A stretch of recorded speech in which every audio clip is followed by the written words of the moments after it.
Hello, everyone, and welcome to Race Day Live on SupercrossLive.com. We're here for round 2 of the 2016 Monster Energy AMA Supercross and FIM World Championship. I'm your host, Andy Bowyer. Beside me, as always, is Jim Hollywood Holley. And joining us now is Miss Mayra Tinajero, our new pit reporter. Welcome to the show, guys. Well, it's good to be here, Andy. I thought yesterday with the clouds, a little bit of rain we had, but I mean, blue skies, I think it's going to be great. The little bit of rain we had. And Mayra, I got to ask you, we were down on the track earlier, and the whoops to me are just humongous. The whoops are huge. I mean, they were basically up to my chest. I think the one-digit rider guys are going to be just fine through them, but I think the three-digit guys are probably going to be struggling out there. Yeah, there's a lot of stories, a lot of questions after the first round. You know, Ken Roczen gets a bad start, comes all the way up to 5th place. Cole Seeley goes out there and leads a lot of laps early. Chad Reed gets 6th, 4 KTMs in the top 10. What are we going to see tonight? It's almost like more anticipation than ever. Yeah, no doubt. Anaheim was just insane, out of control, totally blew my mind. But, you know, and it was unfortunate that during this week we did see Jesse Nelson go out and practice. So I think some of the other guys are going to have to step it up. You know, maybe Zach Osborne is going to put in a better show and really challenge Cooper this week. I'm really hoping to see Eli Tomac. I mean, he was pretty quiet last week, ended up in 4th, and I think hopefully he'll be up on the podium this week. Well, he had the fastest lap of the race last week. He did, and his heat. He'll be pointed on. I agree, and we can't forget about Trey Canard, who won this event last year in San Diego. Well, and then you also got to remember that Kenny Roczen finished 2nd here, so I look for those guys to rebound. But I want to get back to a guy like we were talking earlier with Eli Tomac. I think that was a great position finish for Eli compared to all the other Anaheims where you see him come out of there with a 1 or point or whatever. So he gained some good points. Right. Another guy, Cole Seeley, I talked to Jeff Ward, and he said, you got to remember that this guy had shoulder surgery, and this was his first race back. And Andy, you know as well as I do, and Mayra, that, you know, once you've had an injury and you go out to the test track and you practice as much as that, it's not like race conditions, and he got that whole shot. He had a lot of pressure. The Honda bosses were there, but I think Cole Seeley that 3rd, and, you know, Chad Reed well also last week. And no goggles. Yeah, I was surprised to see him pull him off. You know, Chad did ride really well last week, and we know that he's a good guy here in San Diego. You know, brings back memories to my first race here, and back in 07, he took the win there. He has 6 overall here, so I think he's going to put in a good show as well tonight. Absolutely, Mayra. And Myra's going to go down to the pits here in a little bit and bring us some stories, but we were talking about those whoops. They're pretty big. Let's go take a closer look at them. Andy Bowyer and Jim Holley with Race Day Live, presented by Amsoil. This week's track segment. Jim, we have some large whoops this weekend. You know, what can you say about them? I mean, you go down there, it's going to be a right-hander. You're landing off of that triple. You got plenty of momentum to come in here. They start out small, but they're a little deceiving when you get down into this area here. You notice our Race Day Live banners. We're going to call this the Race Day Live whoop section because this is gnarly over here. A lot of things we can talk about. The other thing I like about it, right after immediate 180, if you can get underneath the guy, make some block passes, and right after that, it's a little step up, and then you're right into a triple again. So a lot of work in this section. I mean, you know, you would have thought that, you know, you come to San Diego, maybe it's going to be a little bit easier, but they're making it hard. And got to remember, last year, Cooper Webb in qualifying went down. So this track is excellent. Track's going to be excellent. Little bit of base mixed into that, so I'm not surprised if some guys are wearing some handguards. And we got a little bit of precipitation going on right now. Hopefully that stays out of the forecast for tomorrow. I think it's going to be a beautiful day, but like you were saying, this part of the track, and particularly Calamity Corner right here, I think is going to be rough. Guys are going to be setting up passes. Guys like Chad Reed that love the whoops are going to be coming in with a lot of speed, going across the tops of this thing and looking to make a pass right here in the left corner. Well, and you also got to remember that as the day wears on, after qualifying and things like that, the Dirtworks guys really can't get in here and work these things again, and they might start to get a little cupped out with the moisture that we have in the ground here. It's going to be great traction, but I could see them maybe starting to get cupped out. Hopefully, I always like to see the guys blitz straight across it. But by the end of the night, and you've seen it in the past, Andy, sometimes halfway through the main event, they're just doing 2, 3, 2, 3 or whatever, but hopefully they can blitz across them. Right. Well, a lot of guys been asking for a big whoop section here at Petco Park. They got it.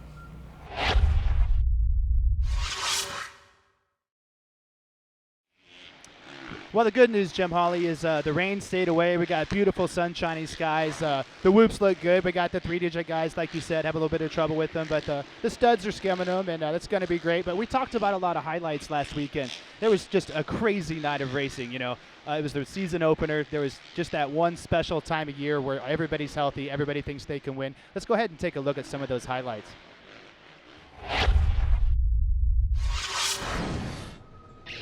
Let's take a look at the highlights from the season opener for the 250 Supercross West Championship as the gate dropped in Anaheim. Through the first turn across the white stripe, Jesse Nelson, 13, Troy Lee, Red Bull KTM grabs the whole shot. He was the winner here a year ago, looking to go back-to-back in Anaheim. Cooper Webb, the number 1, the reigning champ, came marching up through the field. Here over the finish line jump, makes a pass on Jordan Smith, puts himself into second. He wasn't done. The Yamaha rider kept marching up through the field. Meanwhile, behind him, carnage. This is Christian Craig tripling into the turn. He hooks the foot peg for Joey Savacci. Both riders go down and lose tons of positions. And the battle for the lead was on, and down went the number 38 of Craig. He was lapped. He was in between your two leaders. Webb got really lucky that didn't cause Webb to go down. Then the race for the lead was on. Craig reeled in Nelson, and look at how fast he is through the rhythm section. Webb right here triples, gets to the inside of Nelson, takes the lead. Nelson would fall back, and Webb would pull away. The Yamaha rider who was 7th here a year ago but won the championship, the winner here tonight in Anaheim. Cooper Webb takes the victory of the season opening round of the 250 Supercross West Championship. Season opening round for 2016, the 450 Monster Energy Supercross season got off to a rough start for the two-time champ James Stewart. He gets hit by the reigning champ Ryan Dungey, and down he went hard into the ground, knocking himself out, bringing out the Asterisk medical crew and the red flag. Unfortunate incident for James Stewart, who started out this main event in such a great position. There he gives a thumbs up to the fans who are on their feet applauding him, but we would have a restart. A complete restart. Once again, they all go charging off into the first corner. Tomac and Seeley, the early battle for the lead, but it was Cole Seeley who had grabbed the point. And watch Trey Canard take the inside from Dungey, and Dungey would go down, but he would not be out. Now it's Jason Anderson on the 21, the Husqvarna rider. Second in this race a year ago, gets around Canard. He was on the move, and slowly but surely he would reel in. Cole Seeley makes the move here on Seeley to take the lead, just like he's done before in the 250 class. Anderson and the Rockstar Husqvarna was on fire. Battle for second was good too, because Dungey got going again, caught Seeley, and the reigning champ got inside. But look at Anderson. Second here in his rookie season last year, gets career win number 1, and gets the Austrian company Husqvarna their first ever victory in Monster Energy AMA Supercross and FIM World Championship.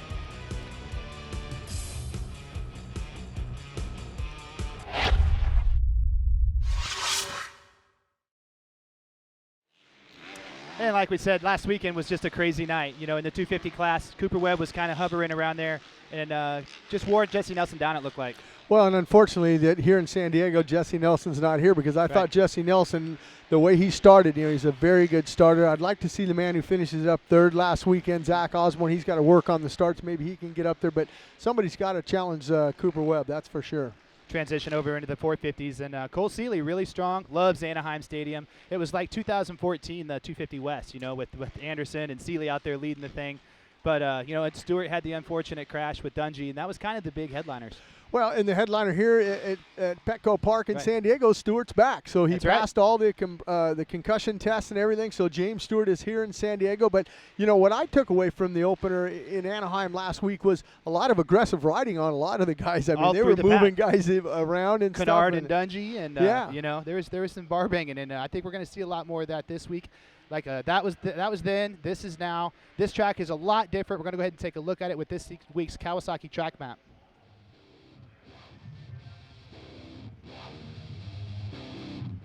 We're going to take a look here, Andy, at the track. And like I said, here in San Diego, Petco Park, this is a baseball stadium, so it's a little bit tighter. We're going to watch the gate drop here, and we're off. And it's a pretty good long first turn as you run it down into there, turn one.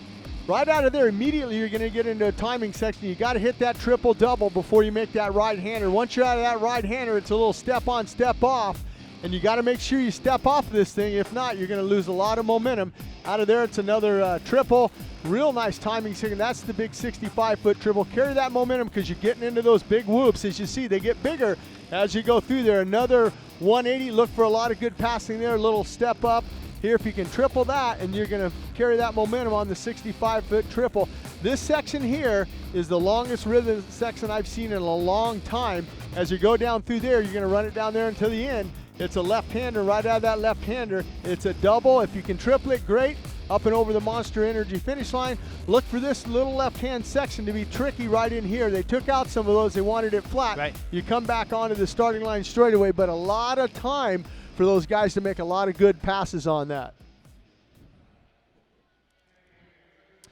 And there you have it, Kawasaki track map. You know, I think the prime passing point, Jim Holley, is this big, long, gradual left-hander after the finish line. You know, the Feld track crew took out the whoops on the inside, so now there's going to be two lines. You can get underneath somebody, try to hug the inside, and you know, make a pass before you start heading back towards us in the rhythm. Well, that's going to be interesting, too. As you can get underneath a guy and the guy's starting to push you out, if you're on the outside, you might want to hit the brakes and try to square back underneath him. So I look for a lot of guys that are going to be in and out, and like you said, in that you have a triple leading into the whoops there, and you look at the whoops coming down through there. It is big. Keep the throttle on. Don't let that front end drop. You let that front end drop, and you lose momentum in those whoops. You've just lost a ton of time. Right. Well, it's the time of the show for the Rocky Mountain ATV Fantasy Insider. And, you know, when I think fantasy picks from last weekend, what stuck out to me the most, Jim Holley, 4 KTM Factory Edition machines in the top 10. They were all fast and all strong. Well, and I think last weekend a lot of people really didn't have Jason Anderson winning his first of his career in that 450, or Husqvarna for that matter, getting their first win in the Premier class because of the crash that he had in practice. I mean, we called it here live on Race Day Live when he went over. I'm thinking, and his times were really not that good, but that just shows you how mentally strong that these riders are, and especially Jason Anderson last weekend, that they can put that out of their mind. Right. And when that gate drops for that main event, they're on. Right. And then he was on. The big number 7 had a bad night, but he's back. There's the graphics there with the top picks from last weekend. But you know, a lot of people's fantasy teams had, you know, number 7 in the top 5 or the top 3 or even winning the race. He's back. He looked pretty good in the first practice. I'd definitely look for James Stewart to put on a show tonight. And it's, you know, and then Dungey. You know, Dungey came back from his fall, charged all the way through the pack up to second place. So Ryan Dungey has to be a guy that you really have to look forward to putting at the top of your fantasy picks. Well, absolutely. I mean, he traditionally starts out kind of slow, but with that second last weekend, and if he would have got a better start, you know, he would have been battling for that lead. But the thing that I looked on that graphic that I liked, 21 with the red background there, that presents a lot of pressure, and we'll see how Jason Anderson answers here tonight in Petco Park. It looks good on the Husky. It does. Red, the white. Oh, absolutely. Yeah, we had some Instagram action going on there. Paul Parabinos sent me a picture, and I was like, that has to go up. That looks cool. Just cool for that organization with Bobby Hewitt, Rockstar Husqvarna, making their first victory. Anderson, you know, we spoke to him on Track Walk, and it's still kind of sinking into him a little bit, it seems like. Well, when we were on Track Walk, we got a chance to talk to Pit Bowyer. Pit Bowyer really instrumental in putting that together and buying Husky and getting another main brand. Even though KTM bought Husky, it's still two separate factories, and they want to go racing head-to-head against each other. But what a way to start off for, you know, KTM finishing second. And then, like I said, they bought Husqvarna, and Husqvarna to get their first win. I know, you know, Mark Blackwell, Chuck Son, all the old Ken Howerton, all the old Husky guys from the 70s and 80s. Yeah. they were happy that Anderson won last week. Absolutely. Well, that's our Rocky Mountain Fantasy Insider so far. We're going to have 2 more of those, but as the practices click off, and we see what the 458 guys do. But for now, that's our first Rocky Mountain Fantasy Insider.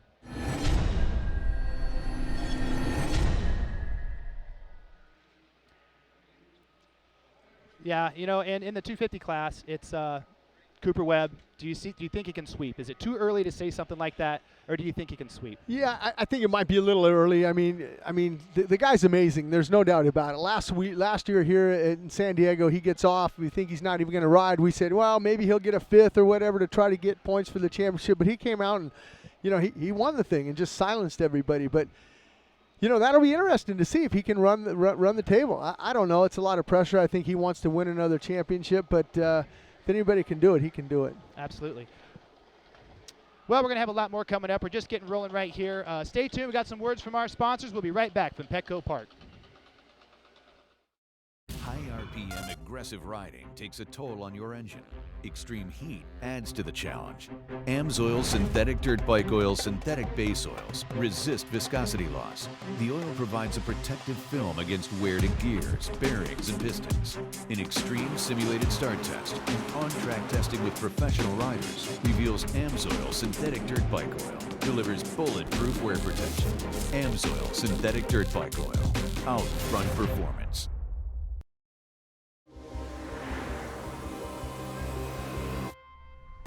There's a lot of performance hidden in these tires.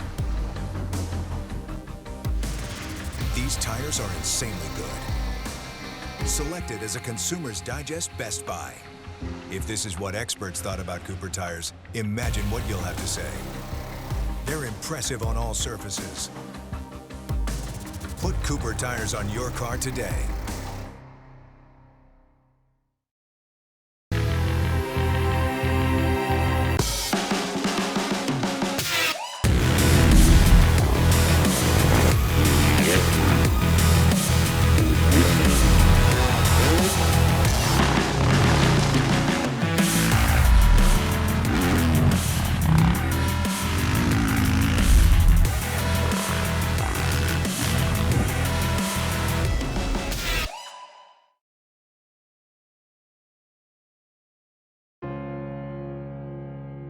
Your journey to work, to play, to see places you've never seen before.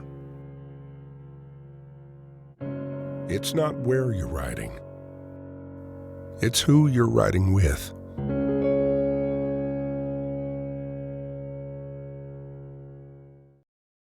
Motorcycle Mechanics Institute invites you to text SX to 82257. Enter for your chance to win this 2016 Kawasaki Teryx 4 LE. Again, text SX to 82257 for your chance to win this 2016 Kawasaki Teryx 4 LE. What's up, guys? Chase here at Rocky Mountain ATV, and it is time for Fantasy Supercross. If you played Fantasy Supercross last year, the gameplay for this year is going to feel very similar. However, we have made some big changes to scoring that we think you guys are going to love. For 2016, we'll be giving away over $100,000 in prizes. Our grand prize will be the all-new 2016 Toyota Tacoma. We also have a brand new Race Prep KX450F and a KX250F for our first and second place winners. We have got a ton of other prizes that we're going to be giving away as well. We've also got weekly prizes for our top 10 winners, so if you get a late start to the season, it's not a big deal. You will still have plenty of chances to win.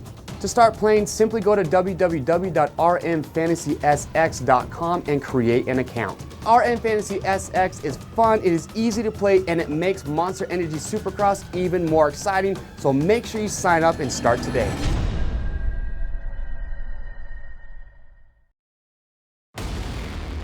Everything you thought you knew about off-road vehicles is about to be redefined. Introducing the world's first and only pure sport side-by-side, the all-new YXZ 1000R from Yamaha. With a high-performance 3-cylinder engine, 5-speed sequential shifting, and long-travel Fox suspension, the world of off-road sports side-by-sides has shifted forever.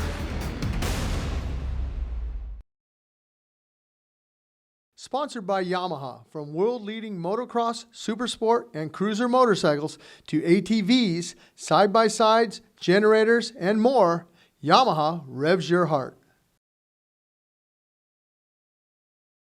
Oakley is proud to be the official eyewear sponsor of Monster Energy Supercross. Follow us at Oakley Motorsports and at Oakley on Instagram and Twitter. Motorcycle Mechanics Institute wants to give you a 2016 Kawasaki Terex 4LE side-by-side. Go to www.winthatride.com to enter for your chance to win.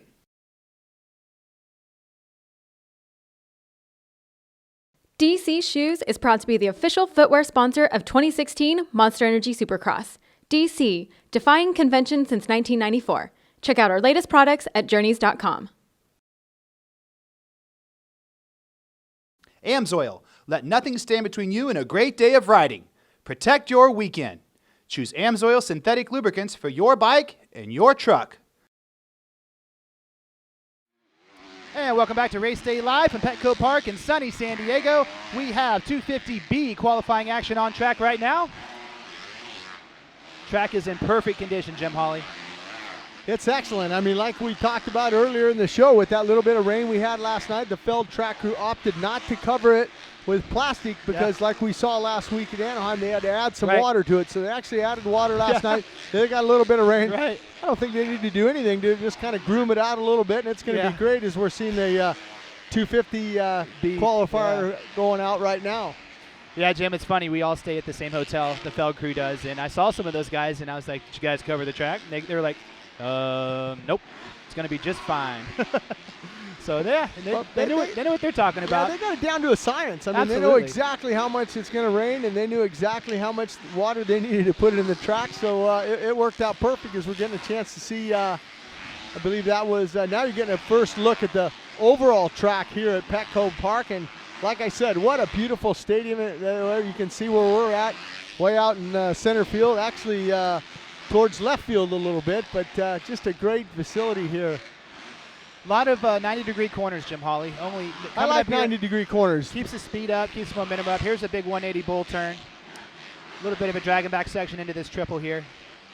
That triple, like I said, you come down into there, you make that turn there as we're seeing number 92, and I believe that's Ryan Brees out there. And he had a little problem in that free practice with Ken Zarandicott there. They were having some words after that practice. And they weren't friendly words. That's going to happen, though. And, I mean, the stakes are higher every year. Everybody takes this sport so seriously. And, when you're out there in practice, if somebody messes up your line or messes up your lap, you're going to let them know about it. And now you're getting a chance to look at Scott Champion there. And Scott Champion putting in a pretty good ride last weekend, if I'm not mistaken there. And see where he finished up. He's number 2 on the board so far right now. 53.4. So the lap times, I'm going to guess once these guys get heated up and get rolling, about, 8 to 9, 10 seconds slower than last weekend. Obviously, the long section of whoops is going to slow them down quite a bit. But they're getting through them pretty good. I was on track walk with Davey Millsaps, and I said, man, the whoops are huge. And he's like, nah. He's okay with it. Those 450 guys, their suspensions, we're seeing 633 left. But getting back to Scott Champion, I talked to him a little bit earlier, and yeah, he was upset. He didn't make that main event, and he made a lot of main events last year, and he should be in the main event. So we'll see if he can rebound here in Petco Park.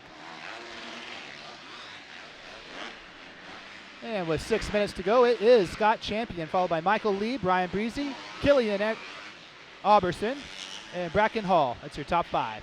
And then you look behind there, there's Ken Zarandicott. So Ken Zarandicott making his debut in Supercross this year, along with Zach Cummings. I believe Zach Cummings is in the next practice in the C qualifying group. We'll have to see how he does. Speaking of making their debut in Supercross, Australia's Hayden Melrose rode his first Supercross last weekend in Anaheim at the season opener and finishes 11th. Now that's a statement right there. Well, and I think he's got the right tools. You said you talked to Timmy Ferry earlier. Right. Timmy Ferry helping him out, and Timmy's done a great job with Trey Canard and a lot of these young riders. I mean, you need a guy like that to come on board to help you out. But yeah, phenomenal. And I look for bigger and better things from him. I look for him to make that step into the top 10. Maybe he can get a 7th and 8th, and then maybe go back to Anaheim where he you know, he knows that facility. He's already been there. Yep. Maybe he can get in that top 5. He's actually going to join us on Race Day Live later, so hope you folks stay tuned to catch up and hear from him and see what that experience was like. But for now, I want to welcome all of our international viewers for joining us. Lots of international viewers last weekend. I want to welcome everybody from Germany, everybody from Australia, obviously, England, all over the world. Yeah, Juice Lansu from Estonia, he texted me, he was listening in last week and stuff, and he said, you know, great show. And one of the guys, Patrick from Sweden, he's actually coming over. He says, you know what, I listened to you guys, you got me all revved up. He's coming to the final one here at Petco Park on February 13th. So I said, hey, we'd love to have you to come out. So him and Max are coming out, Mills, so they'll have a good time. And one of the guys having a little problem right there, that's 383. That's Casey Brennan. Looks like he's okay. Just trying to get that tough block off of his axle bolt. Yeah, I can remember back when I used to ride, they had, you know, the pennants and the streamers. Whenever you ran into them, you got them in your brakes. Your rear brakes didn't work. But with these nice tough blocks they got, you know, they don't get into your brake system. And I think it's a safety thing that the Feld Motorsports people, you know, said, hey, look, let's get rid of those pennants. Well, you know, we've seen some crashes that when guys they slammed on top of a tough block, like Andrew Short last year. After he ripped off that whole shot, remember he went over the bars? Thank goodness he landed on a tough block instead of, you know, a hay bale or, you know, nothing, like you said when you raced with the normal pennants. I remember some guys, they would have them dragging, and I'd be falling, could get around your neck, give you a burn on your neck, and just say, yeah, do away with those pennants. Yeah. With about 3 minutes to go, it is Michael Lee, Bracken Hall, Scott Champion, Killian Auberson, and Ryan Breezy rounded out the top 5. Yeah, good to see Michael Lee out there at the top there.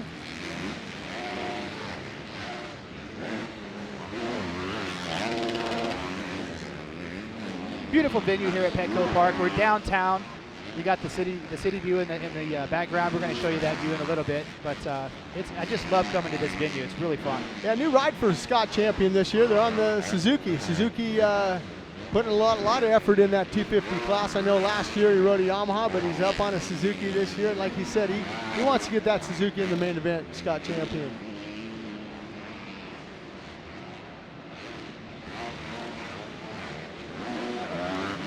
And with time running out, top 5 still stays pretty much the same.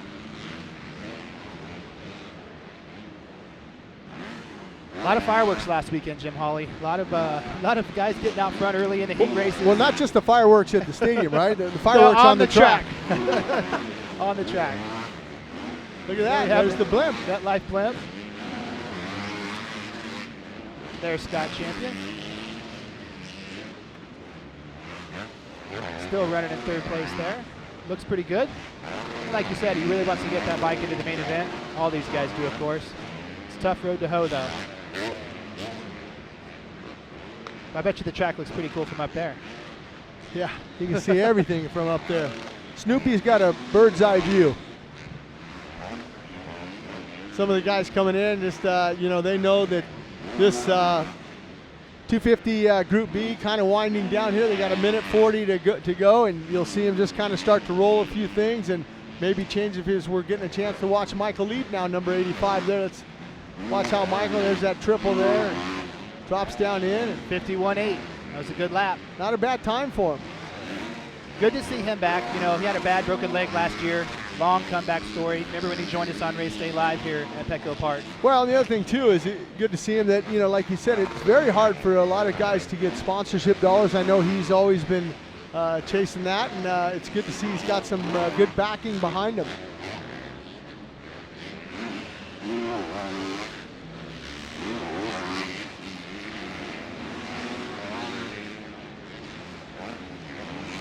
There's that 65-foot triple. They're heading right into home plate now and then going down the first base side.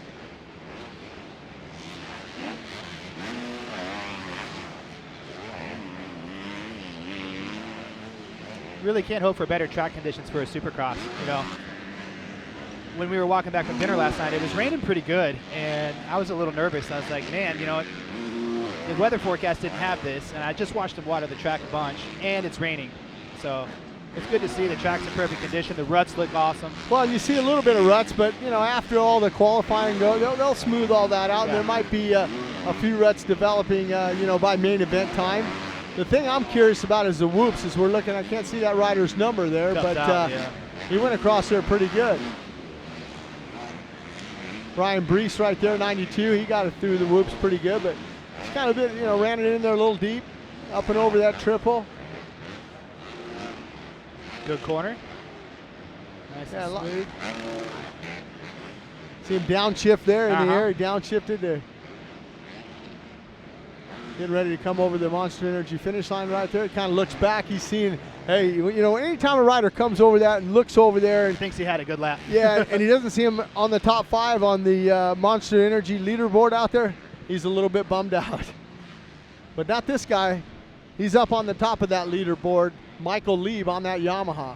Followed by Scott Champion on his Yamaha, and then Bracken Hall. Chase Marquier, a rookie, in 4th, and Killian Albertson rounding out the top 5. So a couple of Yamahas, couple of Hondas, and a Suzuki there in the top 5 for 250B qualifying number 1.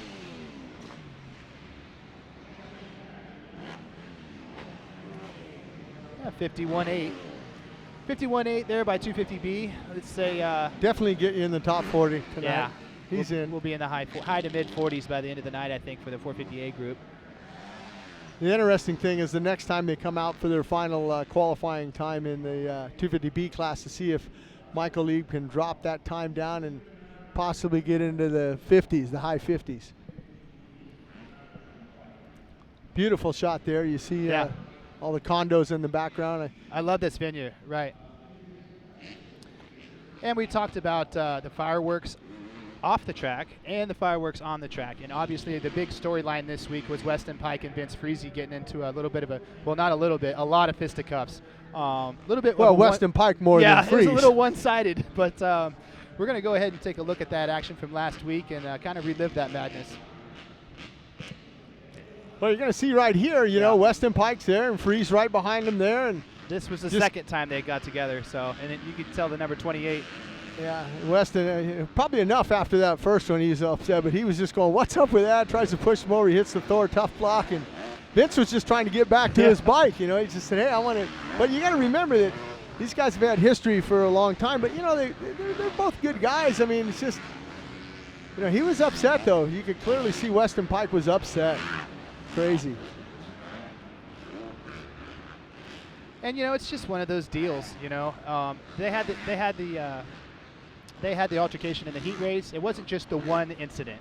It was the both of them. So by the time, you know, when Weston looked up and saw the number 55, all he saw was red after that. Well, and I think the thing that really set him off was they were both in a transfer spot. That's when I was racing. That's when I'm, hey, if I'm not in a transfer spot or something, I mean, I really don't want someone coming underneath me and taking Costing me out. you both money. But they were both in the main event. Yeah. So, you know, we had a chance earlier, you know, to talk to Coy Gibbs, the owner. I kind of want to get the owner's perspective on this, and it's pretty interesting. Absolutely. Let's check it out.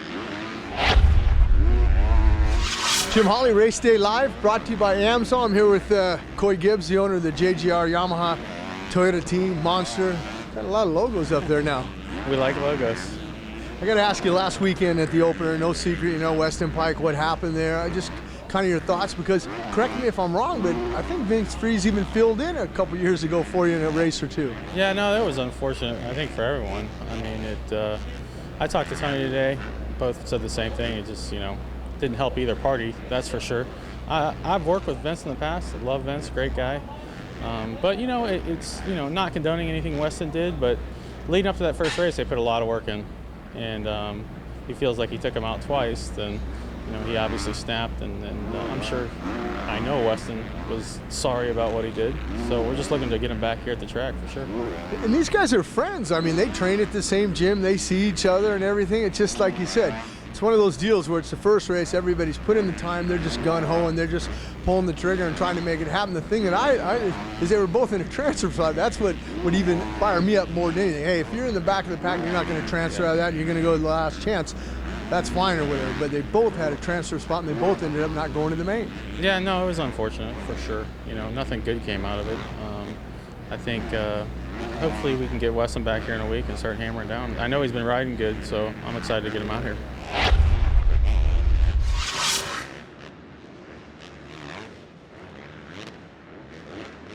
Sponsored by Yamaha. From world-leading motocross, supersport, and cruiser motorcycles to ATVs, side-by-sides, generators, and more, Yamaha revs your heart. Oakley is proud to be the official eyewear sponsor of Monster Energy Supercross. Follow us at Oakley Motorsports and at Oakley on Instagram and Twitter.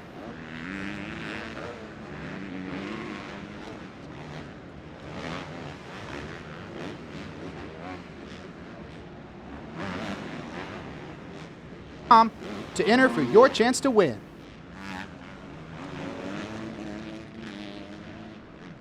DC Shoes is proud to be the official footwear sponsor of 2016 Monster Energy Supercross. DC, defying convention since 1994. Check out our latest products at journeys.com. Amsoil. Let nothing stand between you and a great day of riding. Protect your weekend. Choose Amsoil synthetic lubricants for your bike and your truck.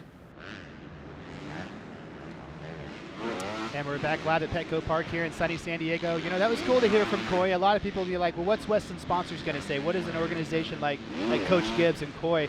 What is their perspective on that? And well, I mean, you know, I think Coy answered a lot of good questions for me. I mean, the thing about it is Weston Pike's not here racing. That's the big thing, and they want him in that top 10. But they brought my old buddy back from the, you know, up there in the Northeast there, Phil Nicoletti out of New York. Yeah. He's filling in. So number 34 today, we'll get a chance to see how Phil Nicoletti does. And, you know, it's very hard for a guy like Phil, even though you're testing and you're riding and things like that, to get thrown in for a one-race thing and try to get that bike in the main event. So we'll see how he does here. But we're getting a chance now. Behind us, we're looking at that 250C. And Zach Cummings making his debut. He had to come through the Amsoil Arena Cross last weekend. I know he rode and got enough points to come back in, so it's good. So, but you know what? That piece with Phil Nicoletti, let's take a look at it because I thought it was great. Phil, let's check it out. I'm a big Phil Nicoletti fan, and Phil's filling in now this weekend in San Diego. Yeah, I think it's always hard. I mean, we love Phil, and we definitely have him for outdoors full time, and we have him fill in Supercross. Just kind of, I think it's really hard on him and probably unfair because you really don't hit a rhythm. You know, you're in, out, in, out. But we're excited to have Phil because we don't have to go search for another rider. We can fill 2 riders for our sponsors, and you know, I think it makes a difference for them for sure.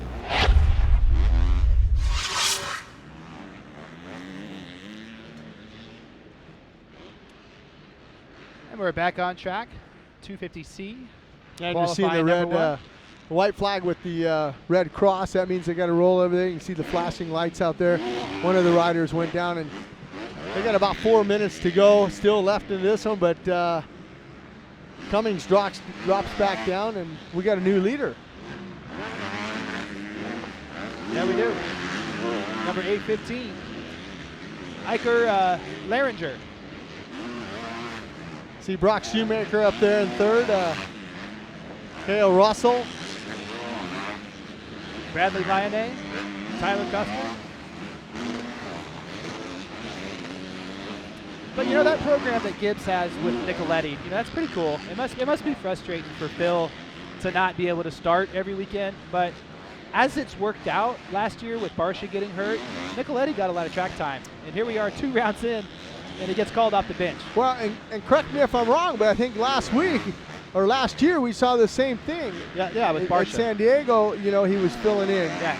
And, you know, I mean, Phil's just happy to be here. I mean, you know, let's face it. I mean, he likes to be out here, and, you know, we'll see. Maybe Weston will be in the pits today signing autographs. I don't know. We'll have to go down and see if he's here. We'll have Mayra go check it out for us. But Phil, you know, he's feisty, and the thing about him is he gets excellent starts. I mean, he hole shots almost everything he's in. So now, is that shot from the blimp? Because that's a beautiful shot. That's the whole track.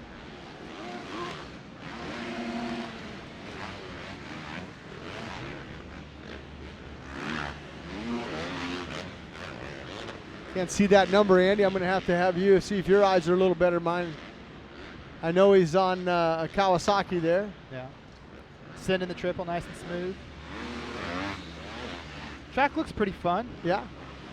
I wouldn't want to ride the whoops, but triples look good. A couple of those rhythm sections I think I'd like to ride on, but that's just the thing. You know, these guys are the best in the world at riding Supercross. even in the C group, these guys are so fast. If you were to go to these guys' practice track and watch them ride, they'll look like the fastest guy in the world. You know, the talent level is thick all the way through every group. I give these guys more respect than any athletes in the world.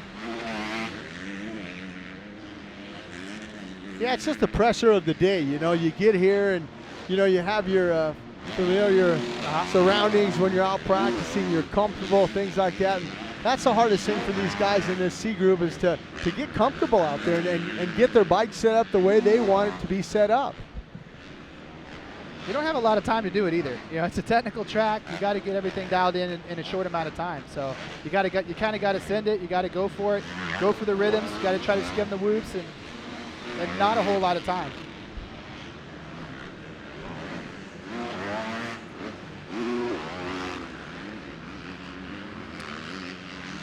A lot of shadows here. You see that, Andy? We're shaded in some of the spots. Some of the spots where that sun's shining, you know, are going to dry out a little faster than some of the other ones. Beautiful day here in San Diego. Minute to go. I stand to be corrected. That was not the blimp. I thought that was the blimp shot, but that was another camera we got. But needless to say, that was a beautiful shot looking down on the track. It gave you a good view of the longest left-hander in Supercross history. You know, after the checkered flag, it goes into kind of a tight left-hander. You rock it down the straightaway. It's still bending to the left. And then, you know, another 90-degree into a rhythm section. I was actually talking to Chad Reed on Track Walk about that section, and he said, you know, that's a good place to make some passes. The bikes are so good nowadays. You can hold them down instead of drifting up. You can hold them down and get underneath guys and set up a good block pass right there. Yeah, and that's a perfect shot of the MX versus ATV Supercross Encore starting gate that we just saw right there. But like you had said, and I thought last week too, you got to remember last week in those heat races, we saw Kenny Rocks and a bunch of guys get into each other. We saw some crashes, and we also saw a restart, a red flag. In the main event. You know, in the main event. So, I mean, things change. You know, you got to kind of adapt to the situation that's developing. See up there in that Oakley tower, that's where all the mechanics are, and they get a bird's eye view and they can check everything.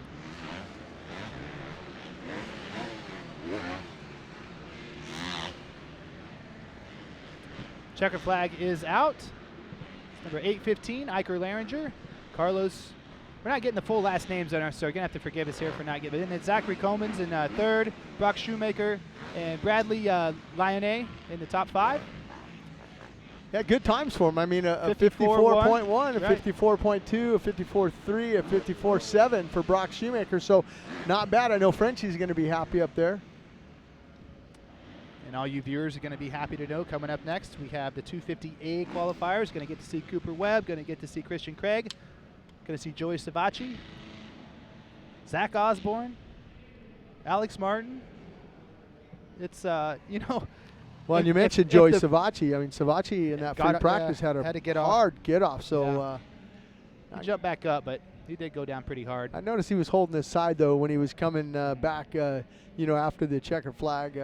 He was a little bit sore, Savacci there, number 37. Right. So we'll have to watch and see how he rebounds from that. But Savacci, I mean, you know, he had some good rides last year on that East Coast. He did. You know, he won a national, Unadilla last year in the outdoor, and had a lot of momentum coming into the season. I know he wasn't happy with that, you know, finish he had last week. Yeah, or riding the West Coast. He trains out of Carmichael's farm in Florida there. Easier for him to travel. But the way things worked out with Tyler still getting back up to speed, Tyler Bowers, and Arnaud Tonas getting back up to speed. Yeah. But we're going to get fired off here in a little bit. Well, you're going to see here they're all kind of waiting at the MX versus ATV Supercross Encore. Starting gate there, and they're off. But one guy that we forgot to mention, Jimmy Dakotas, the fourth form, the best of his finish. And he was a guy that was slated for the East Coast. And Mike LaRocca said, hey, we need you on the West Coast. Some of our guys aren't healthy. We're going to have to flip you around. But he was really looking forward to Foxborough. That's his hometown track. But so were his fans. I told him, I said, hey, if you can be leading the points or right in the hunt and go to Foxborough, at least you got something to show. I said, we're going to put you on the show if you're at Foxborough. I'll get you on the show. Come hang out. Mitchell Oldenburg jumping out front. Holding down the fort for Troy Lee, his teammate there. Jesse Nelson unfortunately had a practice crash and not here competing. Mitchell had a pretty good run last weekend, finishing in the top 10. He had to not earn bad, that ride Mitchell. last year. You know, it was kind of a tryout deal. And rode well enough to get on that team. Yeah, he finished Troy 9th. Designs, GoPro, Lucas Oil, KTM squad. There's Christian Craig. Christian can do it. Christian is just one of those guys that has unbelievable talent. And, you know, maybe a little bit of first race. Wow, that was fast. A little bit of first race jitters last weekend. Had a little bit of bad luck. But well, his times were good. I mean, he qualified in third fastest last week, which was, you know, good for him. And I thought, wow, he's got a chance. But, you know, having problems, and like you said, to finish up, you know, I know he didn't want to finish up a 17th, but oh well, we'll have to, he's going to rebound here in San Diego. A lot of family and friends here to watch Christian Craig. Right. His dad, a member of the El Cajon Zone. You know, in this 250 West, you know, Cooper seems to be, we've only been one round into it, so I got to be careful. But it just seems like sometimes in the 250 Western region, an alpha male emerges and dominates. You know, we go back to even when Jeff Matasevich in 1988 and 89, Jeff Matasevich will be honoring in the Legends and Heroes here tonight. You know, dominated. Jeremy McGrath, dominated. Well, and some of the other guys have dominated in that 250 class here in San Diego. I mean, Greg Snell in 2000, Justin Buckaloo 01, James Stewart 02, 03, Ivan Tedesco 04, Nathan Ramsey, Andrew Short 06, Bill Apoto, Jason Lawrence in 08, Dungey in 9, Jake Weimer in 10, Eli Tomac in 2011, Dean Wilson 2012, Eli Tomac back in 2013, Justin Hill, who's riding the East Coast in 14, like you said, last year's winner, Cooper Webb. There's Cooper. It's kind of funny. I've been calling him the Big Bad Wolf because he's so fast, he'll blow your house down. And Dave Prater, senior director of Supercross, texted me. He's like, "Did you start calling him that or what?" I said, "Yeah. I don't know if it's gonna stick, but I don't know. You don't mess with Cooper Webb. He's super aggressive. Obviously, he has speed." Well, and see, here's the difference why this man is winning championships and races. Aggressive. He is racing the course right now in this qualifying prep. You see him, he's blowing by, looks up, takes a look over to the left to the leaderboard. He sees his number up there. He says, okay, I see Savachi behind me. And then you see the Geico Honda guy. So Cooper Webb, the fastest so far with a 49.9. Absolutely. 6 minutes to go. Cooper Webb, Joey Savachi second, Jordan Smith third, followed by his teammate Christian Craig, and Mitchell Oldenburg rounding out the top 5. Well, now we're getting a chance to look at Joey Savachi, but you saw Cooper Webb in there talking to his mechanic. Maybe he wants to make a few changes. He says, hey, I think if we change this, let's go out and see if I can better my lap time. He's got a full second on everybody. He probably said, you know what, feels pretty good. Who knows? Who knows? These guys always want more out of their machines, though. Always want to feel more comfortable. Want more positive feel in the front end. A lot of traction out there today, though, Jim. Yeah, it's perfect. I mean, I'm kind of a little bummed out. I mean, I'm happy I'm up here with you, Andy, but I'd like to go give it a run down there. I don't know if I'd be doing some of the timing sections that some of these guys are doing, but it feels good to grab a handful of throttle here at Petco Park. I was just commenting on that a while ago, Jim. Looks like makes me want to go ride. There's Christian, jumps on, jumps off. Manuals, that's the second time I've seen him do that. It looks pretty. Manuals off that second jump off section. Yeah, and he's second right now with a 50.6. Crushed the whoops. Osborne a 50.7, so just a tick behind there. Let's see how good he gets this corner. Nice momentum. 2-2-3. See, I wouldn't be surprised if we see a 450 triple out of that section because they got the torque. They can do it. Especially with number 7 on it. Yeah. Now Christian Craig looking over. So that's the jumps to the top. When they look over, he sees that 38 up on the top of the Monster Energy leaderboard. He's going, all right, that's working. Yeah. 49.8 to Cooper Webb's 49.9. Christian Craig jumps to the top of the leaderboard. Followed by Cooper Webb, Zach Osborne, Colt Nichols into 4th place. Good ride by Colt Nichols last weekend. Finished 7th overall. And Joey Savachi rounding out the top 5 with about 4 minutes to go in the first 250A qualifying session. There's Zach O. Zach's been around the 250 class a long time, you know. Yeah, he's got to get some wins, I think. He wants to win one of these things. Needs to get a start. He's healthy, no injuries. on a great bike.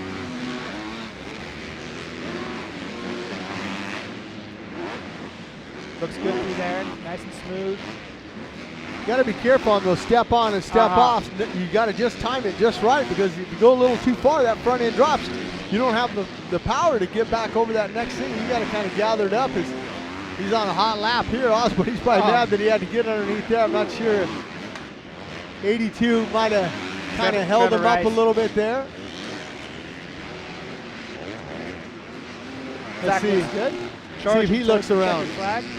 Comes over, lands. See, he kind of takes a peek. Yeah. Everybody takes a peek over, looks left. He's still in third right there.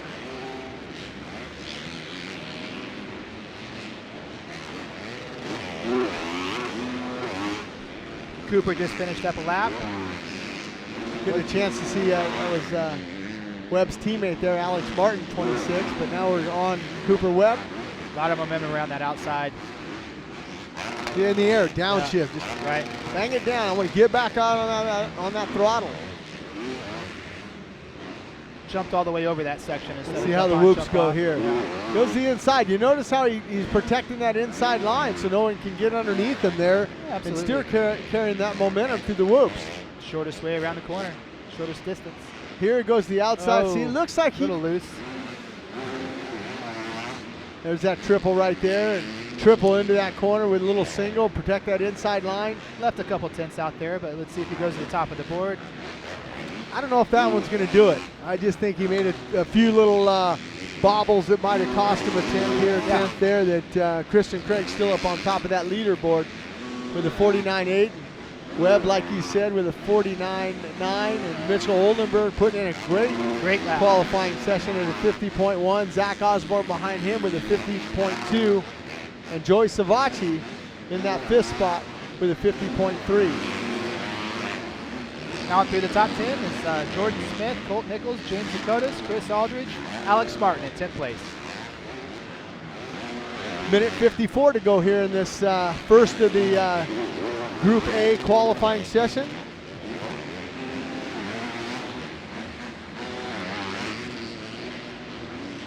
Trying to see this rider here. What number is that? 941. That's Maxime Desprez. Yeah, out of France there. David Villemin working with him. And not a bad. Excellent manual there. Unfortunately, did not make that main event for Maxwell, but maybe here in San Diego. No, David Villemin's won here before in San Diego. 2000. First career 250cc victory. You know, it'd be good to get David on the show. One of the most knowledgeable guys in the sport, has an opinion about everything, whether you like it or not. It's his opinion, and I'd love to talk to David. Looks like Webb might be on a heater here trying to 45 there. Kyle. That's Kyle Cunningham. On the new Motorcycle Superstore Suzuki team. Excellent to see a new Suzuki team back in the sport. Yeah, I know Kyle wasn't happy with that 19th that he finished last weekend. He should be a podium guy. He's been around a long time, has a lot of speed. I think he's on a capable bike. Wow, that was huge going through there for Mitchell Oldenburg and the whoops there. Christian showing the style. About 30 seconds to go. Let's see if Cooper runs to the top of that lap. And no. Yeah. Christian Craig remains the fastest, followed by Webb, Oldenburg, Osborne, and Savacci.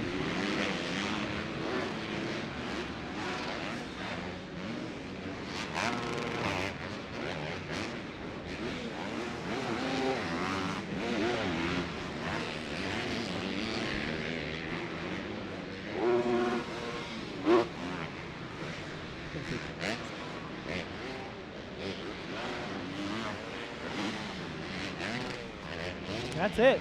There's a time. Checker Christian flag Craig is out. holding. Yep. A sub 50, him and Cooper Webb. 49.8. 49.9 for Cooper Webb, second. Mitchell Oldenburg, third. Fourth place, Zach Osborne. Fifth place is Joey Savacci. Round out the top 10, Jordan Smith, Colt Nichols, Jimmy D, Mitchell Harrison. Mitchell Harrison jumping into the top 10 there, the rookie. And Chris Aldridge rounding out the top 10, followed by Alex Martin. I'm pretty impressed with Mitchell Harrison. You know, you got these kids coming out of Loretta Lynn's and running the Amsoil Arena Cross Series, jumping into Supercross. Obviously obviously, you know, attracted the attention of Bobby Nichols at Star Racing Yamaha.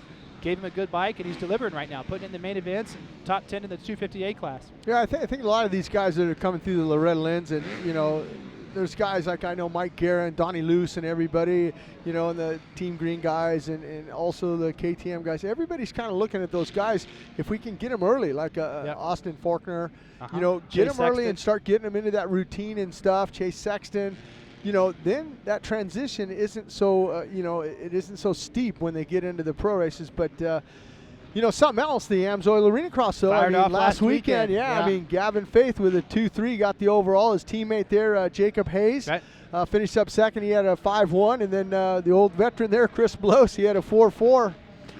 But good start to the Amsoil Arena Cross Series.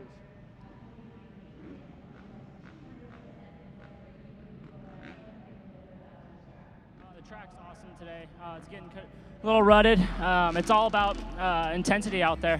You can throw it on a fast lap, and you know you see it get to the top. So, no, this is where I belong. Last week I kind of rode tight, and this is where I belong, right here up in the front.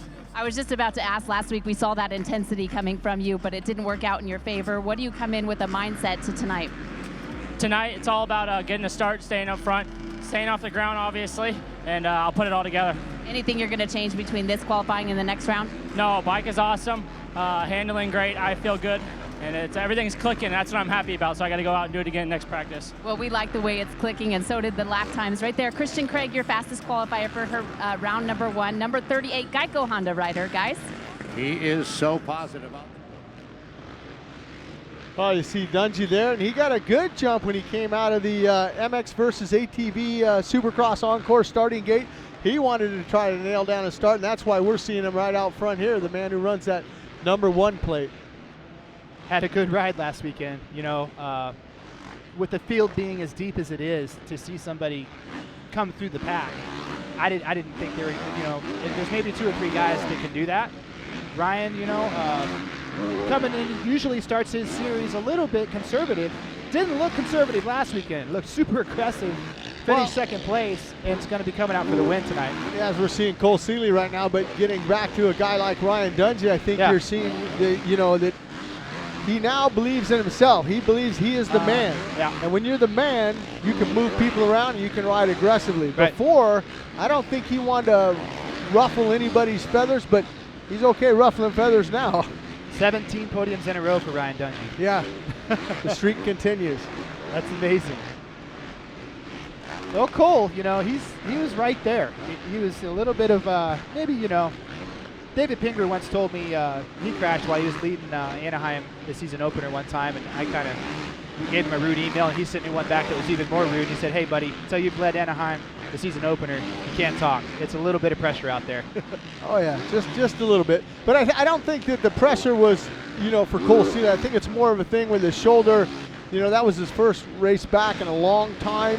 I just think that, you know, and you got to remember that, you know, when these guys are out at the Honda test track, Cole Seeley and everything, those tracks are pretty hard and dry. Right. Last weekend, it was soft and mungy. So when you got a shoulder injury and you catch a shoulder or something like that in the ruts, that kind of wears on you a little bit. But I think this track here is it's a little bit more, you know, harder packed than we saw last weekend in the opener at Anaheim. And I think that that's going to help out a guy like Cole Seeley with the shoulder injury that he has. And the other guy with an injury, Justin Barsha with that thumb injury, and he was kind of hiding it. You know, didn't want to tell anybody over, but he's battling a thumb, and it's the throttle hand. So he's trying to hold on different. He just pumped up, and I'm sure each and every week he'll get better, though. And so will the guy on your screen right now, Marvin Muskin. Started his 450 career last weekend with I think he finished 18th. And he wants to do better than that. I think he will do better than that. Maybe had a little bit of jitters going on. But early on in the 450A, first qualifying is the man with the red plate. There he is, Jason Anderson. Feeling the confidence. And he's wearing red gear. He's matching that number plate there. You know, it was cool watching you talk to him on track walk, how mellow he is. You know, all these guys are kind of similar in their demeanor when they walk around. And Anderson just kind of seems like he's in his own little deal, you know. Not super high strung. Different, you know. And he's investing his money right. You know, we were actually not even talking about racing. You know, the racing. Yeah. We were talking about houses. Yeah. He's buying them and having his buddies and flip them, and he's the money guy behind him. I said, absolutely. I mean, you go out and buy boats and Ferraris and things like that. That's not going to make you any money. Those are going to depreciate. You know, he's buying houses, which is good, as we're seeing Eli Tomac now. 4th place. I wasn't surprised. I thought that was an excellent way to start his season. Yeah, I did too. I mean, I thought everybody kind of expect him to win or whatever, but hey, I think he started out the 2016 season just how he wanted to, as we see Barcia now. Hopefully that thumb's feeling a little bit better. In the early going, it is Eli Tomac, Davey Millsaps, Jason Anderson, Ryan Dungey, and Ken Roxon rounding out the top 5. Davey Millsaps won San Diego twice, 2010, 2013. In a different venue over there at Qualcomm, but you know, sometimes the history books give you a little bit of extra juice. Oh yeah, and you mentioned a guy like Davey Millsaps, you know, getting the first win in 2013 for Suzuki. Now he's on a KTM. He can get the BTO Sports for us and everybody. You know, a win maybe to that team too. Yeah, that was an unfortunate thing that happened to them. They were burglarized and their trailer was emptied out. So. But they're on to the guy. They're going to get all that stuff back, That's right. I guarantee it. This is a tight community. There's Millsaps now that we talked about. You know, just, and I still can't believe the shadows you're seeing, Andy. It's just so hard to kind of ride in those conditions, but these guys are professional. They're the best in the world. They'll deal with it. There's Eli Tomac, that triple section we talked about with the 250Fs. Can't do that as we're on a lap here with Eli Tomac up and over the Monster Energy finish line here. He's going to look over and see if he's up on the top of the board. He's still up on the top of the board. 49.6. And he dropped it down a little bit. Got a 4/10 on the Dunge. There's James Jason Stewart. Anderson jumps up to a 49.7. James Stewart kind of circling around. He's just going to roll the whoops right there, and he seems to be okay. Sitting in 8th place so far. Yeah. Glad to see him make it to the race. Hard crash, unfortunate. You know, every racer has their own opinion on how that went down, and you know, Kevin Windham weighed in on social media and offered his opinion, said it wasn't a clean job, and I agree with him. You know, I've been in that situation where you jump, where you're in the air and somebody cuts down in front of you, and there's really nothing you can do. Well, the thing about it is, you know, you got to remember that Stewart was leading it, and going underneath him was. You know, making the pass was Anderson, and he was going to take him up high. And you're Dungey, you're third. You see that, you think, hey, I don't want to get up there. Those guys could fall down. So I'm just going to kind of go to the middle, the apex of the turn down low. They didn't expect Stewart. He saw out of the corner of his eye. He backed off the throttle as Anderson went by. He squared up and grabbed a big handful. As he grabbed that handful, came down. Him and Dungey met. It was just a racing incident. Yeah, and I don't want to say James cut down on Ryan. James was trying to make a pass. He doesn't have rear mirror. No. He doesn't know what Dungey's doing behind him. He can only look in front of him. And out of the corner of his eye, he saw Anderson going up, and he says, okay, I'm not going to shut the throttle off. I'm going to brake and let him commit past me, and I'm going to square back down underneath and grab a handful. He just didn't see. Once he did that, he saw that number 1 plate. He goes, oh no. Too late. Too late. We're glad he's okay. He's going to put on a show tonight. So with that gentleman right there, number 21, that was a kicker. He might come in and talk to his mechanic. Hey, man, slow down that rebound. That thing, that last whoop I hit, man, just kicked me up and over. But there's that triple. See, that's the difference between a 250 and a 450. When you run it down into there, we're going to call that home plate. You make that left-hand turn there. They're able to grab a handful and triple out of that section. Anderson looking over. You're going to see everybody looking over. He's second now on the board, so that's good. And with a little over 2 minutes to go, Eli Tomac, Jason Anderson. Actually, Ryan Dungey jumps into second. Eli Tomac, Ryan Dungey, Jason Anderson, Cole Seeley, Davey Millsaps rounding out the top 5. Got a chance to talk last night at dinner with Justin Barcia, who's out with his girlfriend, Ruth Chris, having a steak, you know. Nice. He says, yeah, I'm feeling each and every day I'm getting a little better with my thumb. But, you know, you talked about it earlier in the show, Andy, with, you know, they're comfortable with their own racetracks, you know, and your thumb's probably not an issue, but then when you get to somewhere like you hit it, you jarred it or something, it re-aggravated it. So that's what he's dealing with as we're watching Mike Alessi now. And Mike Alessi, not a bad start to the season. last weekend. I know he would have liked to have been up, but a 16th for Mike Alessi. He qualified in 18th. I'm sure that Tony Alessi says, hey, look, we got to work on our speed. We're 18th in the qualifying. We need to bump that up. Oh, boy. There he does it again. Look who's at the top. Yeah, Christophe Pourcel. And by 3/10. He's definitely got the speed for one lap, you know. Blows my mind. Well, you and, know, Eli and each Tomac and every Ryan Dungey, weekend, yeah. Christophe Pourcel will have better and better finishes in that main event. Like I said, he's, you know, it's been 5 years since he's been in a Supercross. I mean, I know the 18th last weekend for him, he wasn't happy with it, but they were happy with his qualifying. Obviously, we see his qualifying now of 49.2. He's got that down. Now we need to work on just each and every weekend trying to build. And starts, yeah. Yeah, if he gets a whole shot. Yeah, supercrosslive.com pays him $1,500. Right. What's wrong with that? Right. I think he'll go hard. If he gets a whole shot, he'll ride hard laps. If he starts 16th, I don't know. Well, the key is to ride hard until you get to that point. If it's lap 12 or 13, don't throw it away leading it. Get yourself it's a top okay 5. or a podium or whatever. Don't throw it away. It's still impressive, though. Definitely smooth on a motorcycle, just like JMB, Jean-Michel Bale. He's going to come in. He wasn't happy. See, now that tells me right there, he just boycotted all those whoops. Yeah. That tells me if you're a rider or you're a trainer that, you know, I hated when I'm working with like the Japanese guys and stuff. They would always go around the whoop. Why are you going around the whoops? Right. Well, I'm tired. So Christophe You're gonna have Pourcel to went hit him around 20 the times in yeah, the main event. You better get used to him. So, Yep. you know, he's probably not up to where he wants to be as far as stamina, and he'll work into it as we see him pulling off the track right now. Checkered flag is out. Christophe Pourcel, the two Husky boys. Well, Eli Tomac splits them up. It's going to be Christophe Pourcel, Eli Tomac, Jason Anderson, Ryan Dungey, Cole Seeley rounding out the top 5. Yeah, that was a 49.2 for Christophe. So we'll have to keep an eye on that and see if they can bring it down in that final. You know, the top.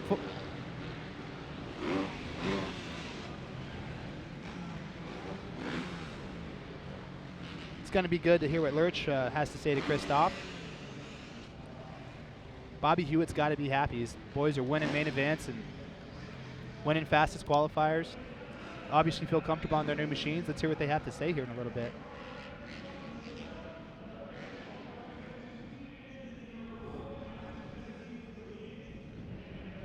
Yeah, for sure. You know, like I said last weekend, I'm here to learn, you know, so hopefully tonight I can get some good start, be in the top 10 with those guys and just keep learning. And, you know, I'm here to learn for the first 5-6 race. And I think after that I'll be more comfortable because, like we said before, it's been 5-6 years that I haven't raced Supercross, so it's a long time.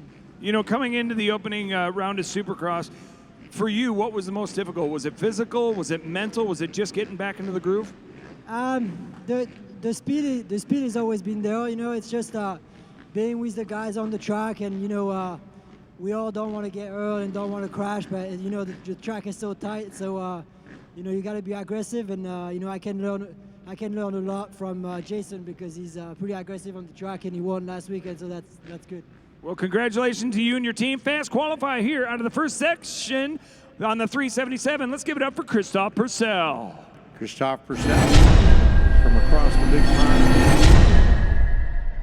And it's time for our Rocky Mountain ATV MC Fantasy Insider segment. Now, look at the guys that were in the top 4 last weekend. Without Christophe Pourcel, we had Tomac, Anderson, Dungey, Seeley. I'm going to be looking to put those guys at the top of my fantasy team. I think absolutely. I mean, if I'm picking it, and but I don't think it's time to go. And if you're playing the, you know, rmfantasysupercross.com, if you're in that fantasy league, I don't know if I'd take a guy like Christophe Pourcel. But he could score you some serious points if he gets a good start. Yeah, I don't know if he's. Yeah, I mean, maybe not quite yet, but it'll be interesting to see. I think each and every weekend he's going to get stronger and stronger, though, and I think by round 5, maybe you pick him as a pick. Right. Stewart, not as fast as I thought he might maybe be, you know, kind of maybe easing into it a little bit. I think Stewart's just doing what Stewart needs to do. It's just ease into it. You got to remember, he hasn't been on a bike all week. Right. I mean, he was off that bike. He's not going to learn how to forget how to ride it. He's not going to lose and get out of shape in a week, but he just needs to build a little confidence and get back. Absolutely, I agree. And be sure to get your picks in at rmfantasysx.com. We're back live here, but we're going to have some words from our sponsors. We've got a long show coming up. We've got some special guests. Stay tuned. We'll be right back. Sponsored by Yamaha. From world-leading motocross, supersport, and cruiser motorcycles to ATVs, side-by-sides, generators, and more, Yamaha revs your heart. Oakley is proud to be the official eyewear sponsor of Monster Energy Supercross. Follow us at Oakley Motorsports and at Oakley on Instagram and Twitter. Motorcycle Mechanics Institute wants to give you a 2016 Kawasaki Teryx 4LE side-by-side. Go to www.winthatride.com to enter for your chance to win.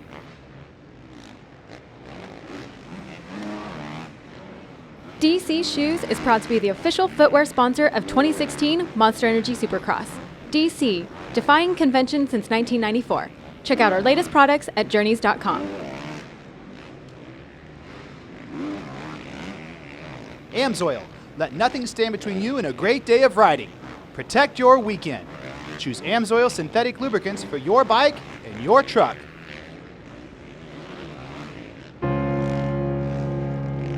Your journey to work, to play, to see places you've never seen before. It's not where you're riding, it's who you're riding with.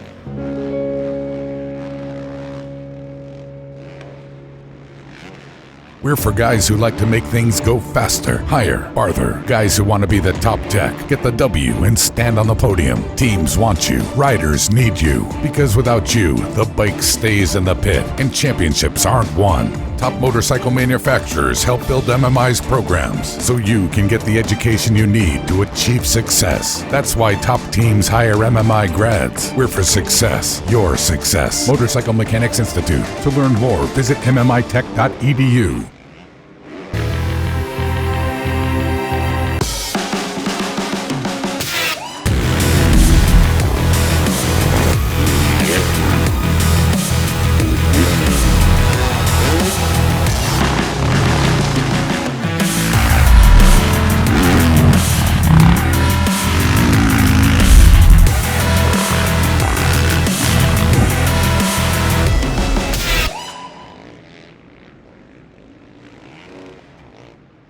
Consistent clutch feel is vital to effective starts or to confidently maneuver around obstacles on the trail. Amsoil synthetic dirt bike oil was subjected to an extreme simulated start test. After 32 simulated race starts, Amsoil synthetic dirt bike oil continued to deliver consistent clutch feel, and the clutch plates remained clean with no visible wear. Amsoil synthetic dirt bike oil. Out front performance.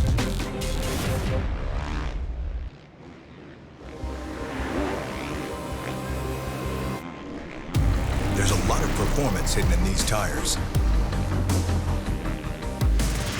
These tires are insanely good. Selected as a Consumer's Digest Best Buy.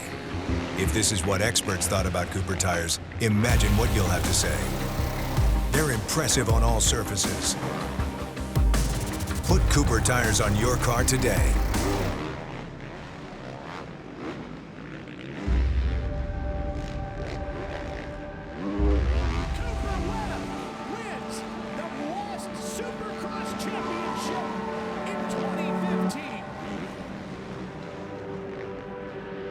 I just woke up one day and it clicked, and I'm like, I'm not just going to be someone that rode a dirt bike and that tried. I'm going to become the best. To be the best, it takes sacrifice, it takes a dream and a drive.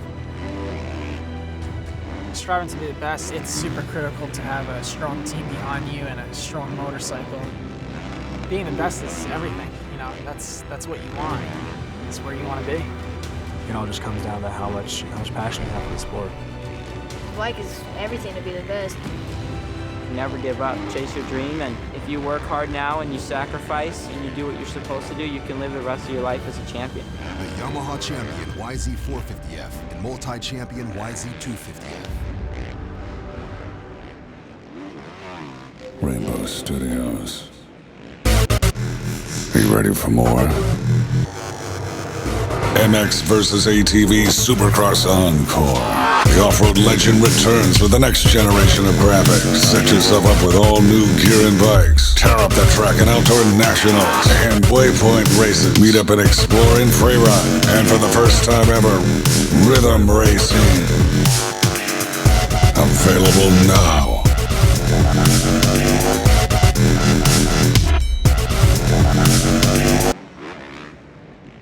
And welcome back to Race Day Live from Petco Park. Joining us right now is MX vs. ATV Supercross Encore, Michael Mamula. Welcome to the show, brother. How's it going, Michael? Good to be here. Cool, man.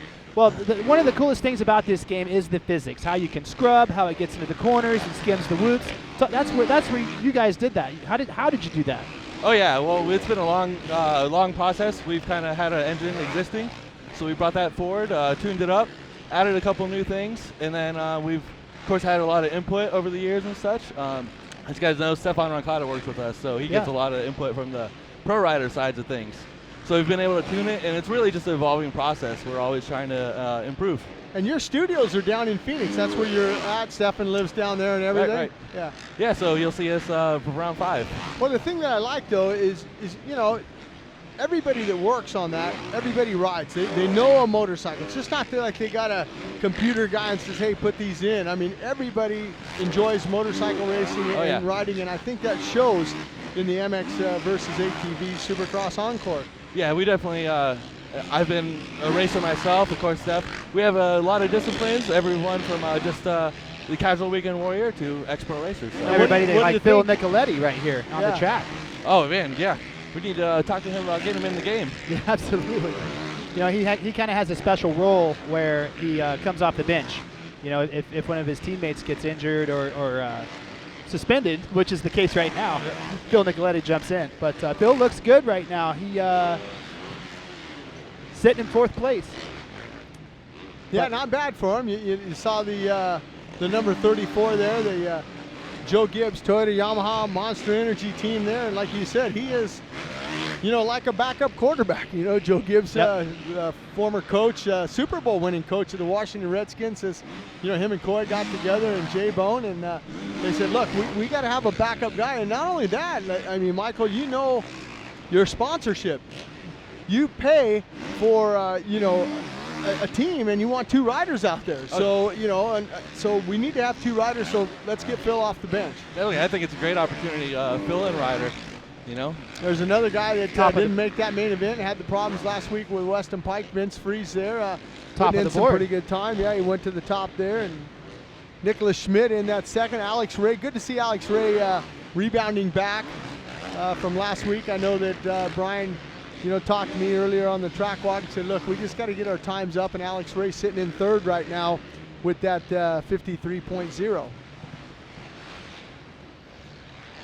What do you think of the track here at Petco Park? Just a beautiful facility here downtown. This is the second year I've been here. This stadium and venue is one of the nicest, most picturesque. We had a little bit of rain last night, but the track looks amazing. The dirt looks amazing.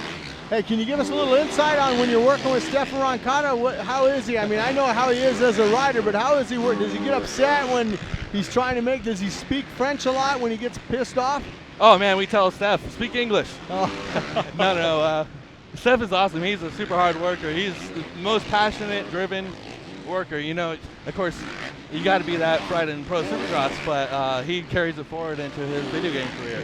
What can we see? I mean, we tried to prod it out of him last week, but he was kind of tight-lipped about what we could see in the future from MX versus ATV Supercross Encore. What's next down the pipeline? Well, I've been a little bit preempt, so I'm allowed to say we are working on the Xbox One port. Oh, okay. Getting that coming out. We'll have a release date coming out soon. Oh. We're also working on some downloadable content, some new tracks and environments, and we have all the OEM vehicles going to be released here. Well, look at Vince Freeze up on the top of that board there as this one finishes up here in this Group B in the 450 class. And good to see Freeze and Nick Schmidt, Alex Ray, Phil Nicoletti up there in that top 4. And like you said, a 51.7 for Vince Freeze. I think that's a great time. And, you know, he kind of wants to put everything that happened last week behind him also. Absolutely, and Vince Friese's fast. You know, he was fast last weekend. He gets good starts. He's going to be at the front, and obviously he just proved it. He just proved it by topping that session right there. And for better or worse, he's going to be at the front of probably one of these heat races or semis, and hopefully, I wish him the best of luck. You know, he's a fast guy, and you can't hide talent, and hopefully he does well. His starts, too, are on point. Yeah, exactly. Yeah, he always gets good starts. But we want to take a closer look at this track from your perspective that you created for our hot lap. So take us around the track here at Petco Park for round 2. We'll do. Well, this is actually one of our tracks, one of our DLC tracks. This is a little back and forth, just helmet cam to third person. I think we're going to get back to the main lap here. I like the sections of the track that you can see, you know, the rolling sections, the triples, everything, how they square off and everything. There's a starting line drop there, and I like all the guys alongside of you going down into that first turn. Oh, as you know, the start is one of the most intense parts of the race. You try and catch that, of course, in first person, it doesn't get any closer to real than that. Jump on, jump off there. Yeah, a little inside line. Stayed to the inside, didn't want to leave the door open for the guy behind him to take him out. A little on off. We got a wheel tapper jump coming up here. Yeah. And then do we see any of that? If you leave the door open, does one of the guys come in and take the front wheel out? We see some of that on here? Oh, absolutely. I kind of broke away here. I'm in the lead. Got a little whiskey throttle off that jump. Well, you got an advantage, though. You designed it. Oh, boy, there's a joke in the studio that we're usually the worst at our own tracks. Oh, really? Oh. Yeah, but that said, I probably have 1,000 or so laps. I like the precision on the step on, step offs. You know, you grab a handful of throttle, you keep the bike straight and everything, and this is almost like you're in real life. Oh, yeah. And one of the things we try to strive for in the track design is multiple rhythms, multiple options. Always that give and take, especially, you know, like you said, open the door for passing. Well, and when you come up short, you don't get hurt. Yeah, this is the best benefit. A little scrub over the finish. Is it hard to get the bike to do that when you're making the graphics and everything? I mean, talk a little bit about the technical side of things. How do you actually get that bike to whip to the left or the right or scrub off? Yeah.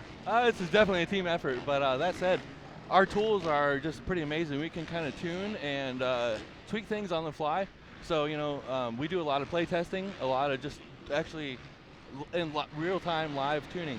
For instance, you're talking about the whips and stuff. Yeah. And so, you know, there's also a different, you want the 2 strokes, for instance, and a handle different than 4 strokes. Right. So we have certain goals that we try and hit. But at the end of the day, it needs to be fun. It needs to be intuitive and fun. Well, and I think you and Stefan and all the guys down at the MX versus ATV Supercross Encore have done that. I got a chance, Stefan brought by a video, and I got a chance to have some fun with it. But I got to tell you, man, my thumbs, man, I did a lot of crashes and stuff when I was doing it. Yeah, I'm bad on the thumbs. So you and Stefan obviously race each other. Yeah. Who's faster? Oh, boy. Well, I got the mic, so I'm faster. Absolutely. Yeah, that's what we want to hear. And then when Stefan's on and when he comes on again later on, he'll say he's faster. Yeah. Maybe we got to get something set up. We'll talk to Teresa Hayward, our producer. Maybe we can't get something on there where you and Stefan can have a race or something. Now we're talking. That's just great. You know, you got to be looking forward to round 2. I know you watched round 1 last weekend, and as far as podium predictions go, who do you predict for the podium? Oh boy, I'm a fan of Anderson, so I'm just gonna roll with him. Can I kind of cop out? I'm gonna go with the Honda. Okay. Seeley or Canard. Right. Can't decide there. And then let's give Canard won last year here, so I mean, give him the edge. That's right. And he was on fire last weekend. Third spot, let's go to Vet. I'm going to have to give a toss-up between Reed and Stewart.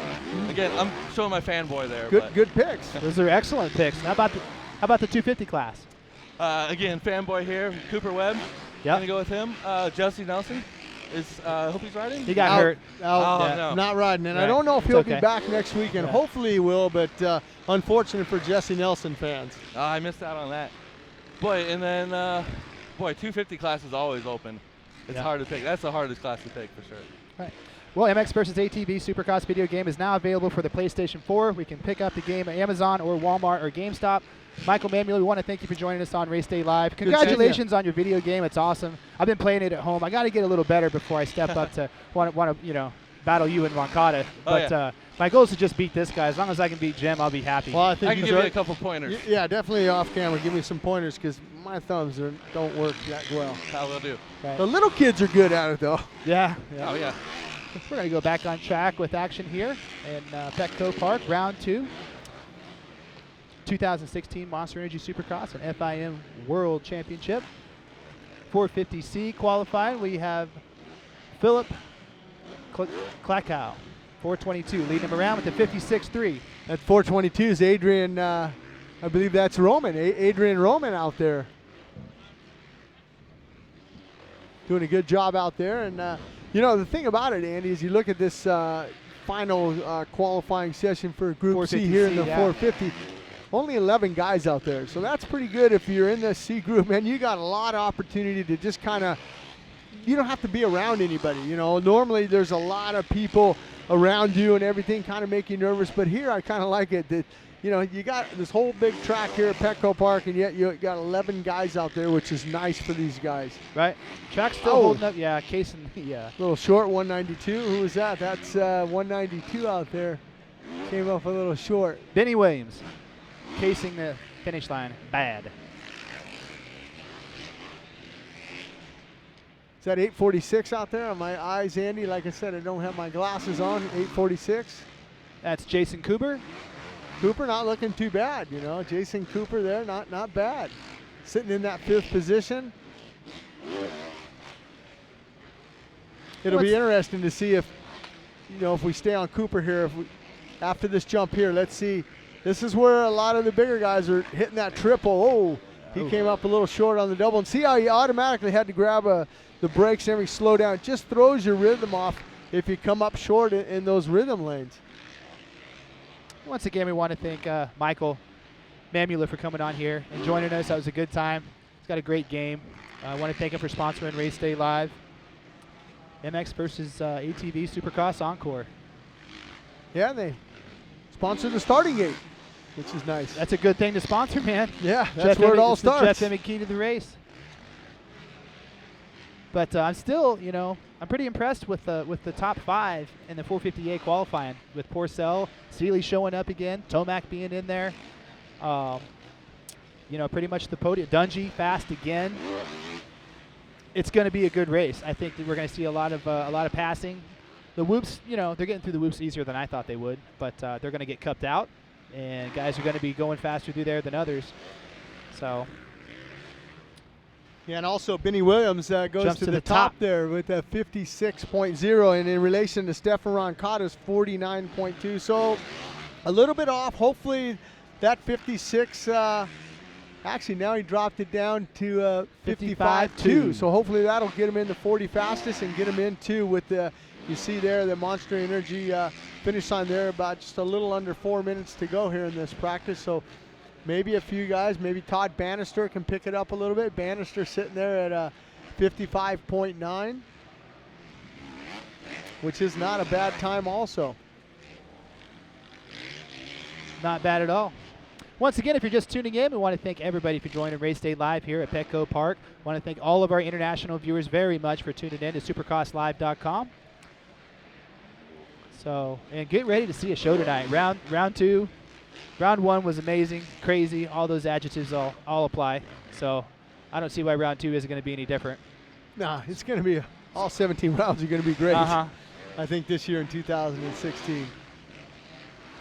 And, you know, qualifying times are qualifying times. But, you know, Canard and Porcel were the fastest qualifiers last weekend. And Canard finished 7th and Porcel finished, I think, 18th. Well, so. And out of the rookies, you know, you mentioned Bogle. and Muskin and Christoph Porcel, rookies in that 450 class. Yeah, I mean, they're putting in some good times, but, you know, the sophomore last weekend, Jason Anderson, I think Jason Anderson last year left a little bit out on the table. I think that, you know, he started out the season strong with the 2nd, yep. And then, you know, finished up, you know, the season without a win, which was unfortunate. I know he wanted to try and get a win in his rookie season, and, you know, finished up 7th in the point standing, so I know that he wants to try to build on that. It's a long championship. You know, when we talked to Chad Reed at the press conference, I was like, what's your attack? Are you coming in heavy? Are you going to let things kind of work themselves out, and then go for it after Daytona, because like Ricky Carmichael always said, After Daytona. After Daytona. And as Ryan Dungey proved last year, you know, he was fast. He won 8 races. He was on the podium 16 out of 17 races, but he just got better the longer the championship went on. And I think that approach is going to apply to the champion this year as well. Yeah, absolutely. So we're getting a chance to see Benny Williams now. He's up on that top of the Monster Energy leaderboard. Yeah. Around in the corner here. Here he is in the whoops. He's kind of getting through him. Not too bad, not too bad. There's that shot I like. You get a chance to see the whole track right there. And that's that time, that rhythm section we talked about, 3-3-3. On the bottom of your screen right there.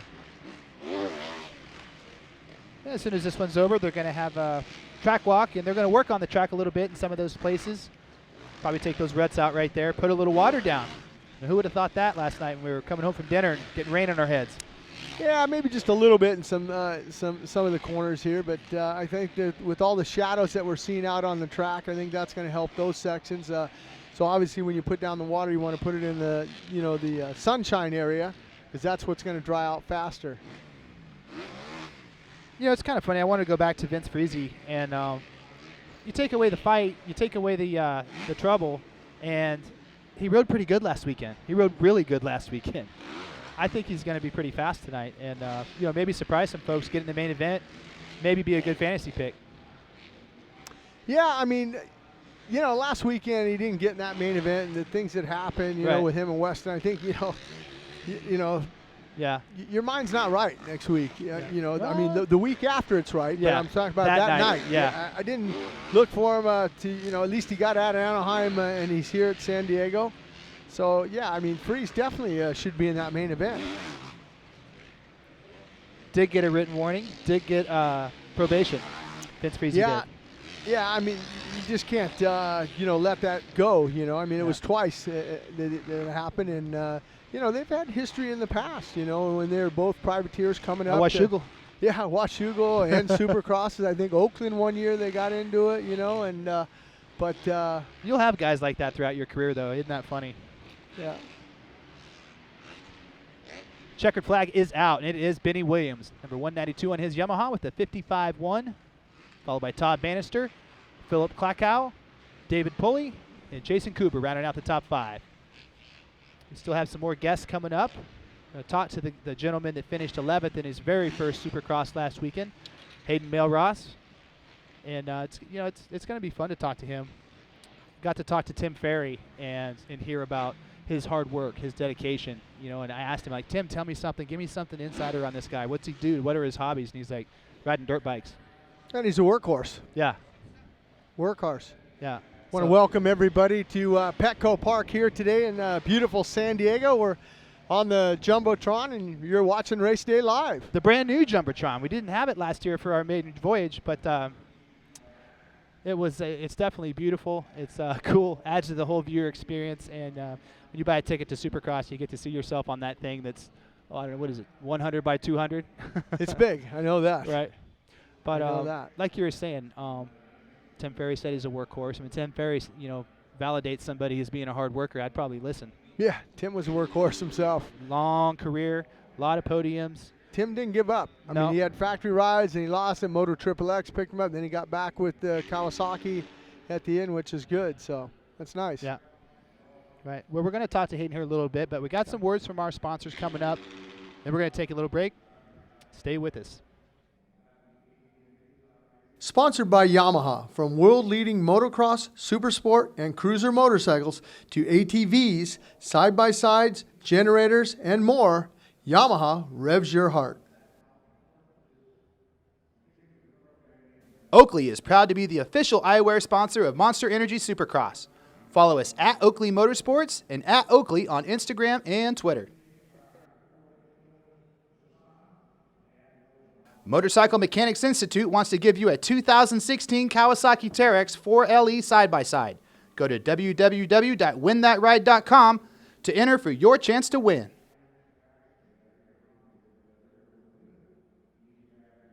DC Shoes is proud to be the official footwear sponsor of 2016 Monster Energy Supercross.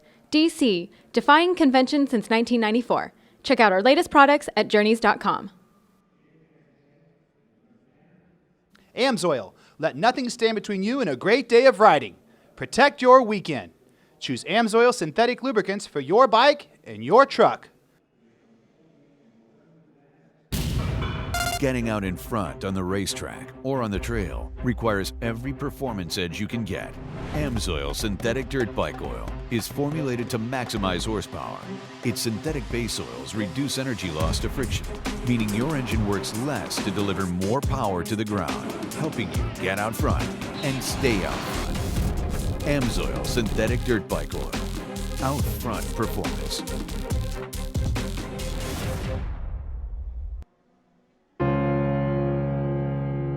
Your journey to work, to play, to see places you've never seen before. It's not where you're riding, it's who you're riding with.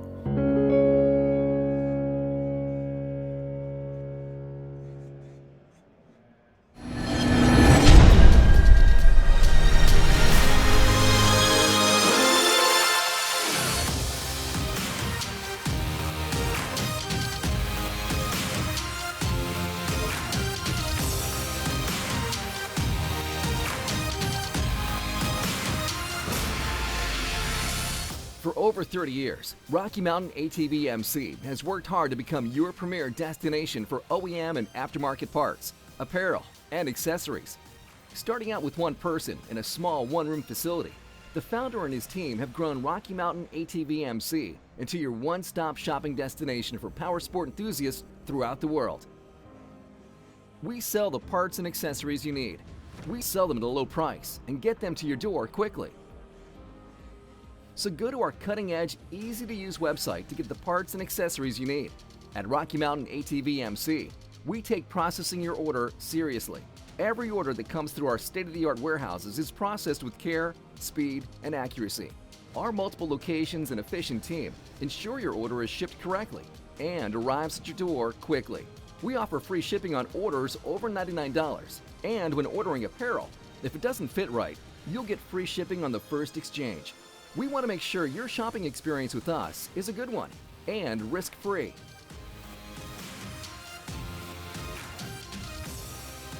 With Rocky Mountain ATV MC, you're not just another number, you're a valued fellow rider. As riders ourselves, we understand that getting your parts before the next race or for the next weekend ride is crucial. We've made it our goal to support you riders, and we're proud to be involved as a sponsor with the largest racing series in the nation for both amateur and professional racing. Try us out today.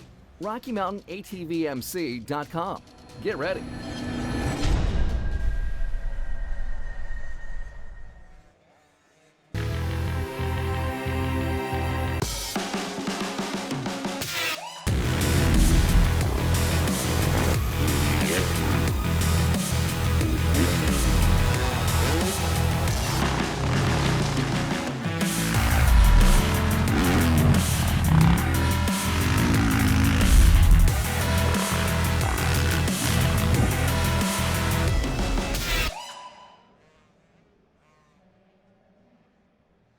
Motorcycle Mechanics Institute invites you to text SX to 82257. Enter for your chance to win this 2016 Kawasaki Teryx 4 LE. Again, text SX to 82257 for your chance to win this 2016 Kawasaki Teryx 4 LE.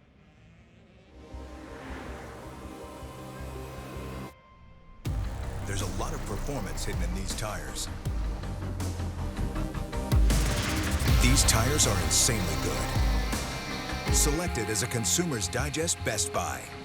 If this is what experts thought about Cooper tires, imagine what you'll have to say. They're impressive on all surfaces. Put Cooper tires on your car today.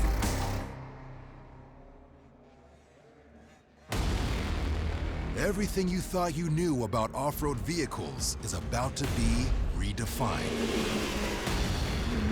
Introducing the world's first and only pure sport side-by-side, the all-new YXZ 1000R from Yamaha. With a high-performance 3-cylinder engine, 5-speed sequential shifting, and long-travel Fox suspension, the world of off-road sports side-by-sides has shifted forever. And welcome back to Race Day Live from Petco Park in sunny San Diego. You're watching the KTM Junior Supercross Challenge. Kids out there putting in a little practice. And welcoming to the show is Hayden Melrose from the 5150 Yamaha team. Put in a heck of a ride last weekend. Welcome to the show, man.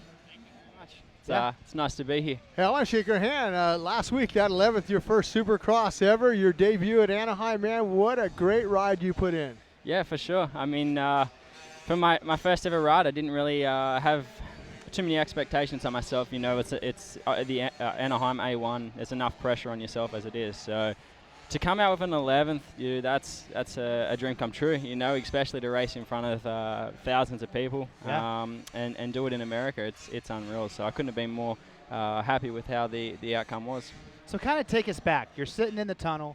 Opening ceremonies is going off. There's fireworks. The crowd's screaming. You're the first heat race of the night in your first Supercross. It gives me goosebumps just talking about it. How exciting was that, man? Oh, dude, for sure. Like, I mean, being home in Australia, I don't think we really even have fireworks until like the last few years in Supercross. So it was a total change for me. You know, standing in the tunnel, the fireworks going off, them yelling all the famous names. You know, Chad, Canard, Villapoto. Oh, sorry, and Villapoto and McGrath doing the laps. And I mean, I'm standing there just going like, my head's spinning. I'm just shaking. I'm like, dude, this is what I want to do. And I mean, it was just a dream come true. And yeah, I mean, unreal experience. When you get a chance, we had a split screen here. Obviously, you had to start out on a KTM 50 or maybe a PW 50 down in Australia, but what a treat these guys have to get out here and ride here at Petco Park. Oh, for sure. I mean, these experience that these young kids are gaining is incredible. I mean, I could just can't even remember when I was that young, you know, so many years ago, but for these kids, you know, they've got it. They got the opportunity to ride out here and on this awesome track and learn so much. I think it's great for the young kids. What's the attraction for the Australian riders? I know I've worked with a lot of guys from Europe, Juice Lansoon, Gert Christinoff. He just texted me and he's listening to the show. But a lot of the European guys, they really don't want to mess with Supercross. You know, I say, hey, you guys, I mean, Juice Lansoon rode a little bit of Supercross, but he got hurt. But I see a lot of Australians that we really don't want the motocross. We want the Supercross. We want to make our mark in Supercross. And you see with Chad Reed and Craig Dack and all the guys and just the history of the Australians, you know, coming over here, the Moss brothers and Daniel Reardon, guys like that. I mean, what's the attraction here in America? It's just the way you guys do it. I mean, with the crowd you guys get and everything, it's just like, you know, when we grow up racing and we race our Supercross, you know, here's where most of us want to be, you know, in front of this big stage, in front of everybody. And for me, it was, you know, when I started racing and the Supercross over there, I knew as soon as I started racing that here was what I wanted to do. And I was lucky enough to get connections and meet a lot of people. And dude, it's finally happening, and it's awesome.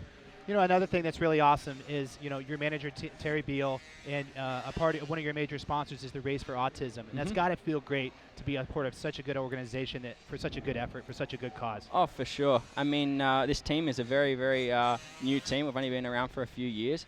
But our owner, Carlos Vieira, you know, his main passion is Race for Autism. You know, he has a charity and a foundation set up. So it's very important, and it means a lot to him. So for him to be able to introduce the 50 energy drink, which a percentage of that actually goes to the autism. So it's a really, really cool organization. And, you know, for him to set it up and to introduce it into the Supercross industry, he kind of gets a different viewers. You know, he gets the motocross and all that industry and introduces it into that.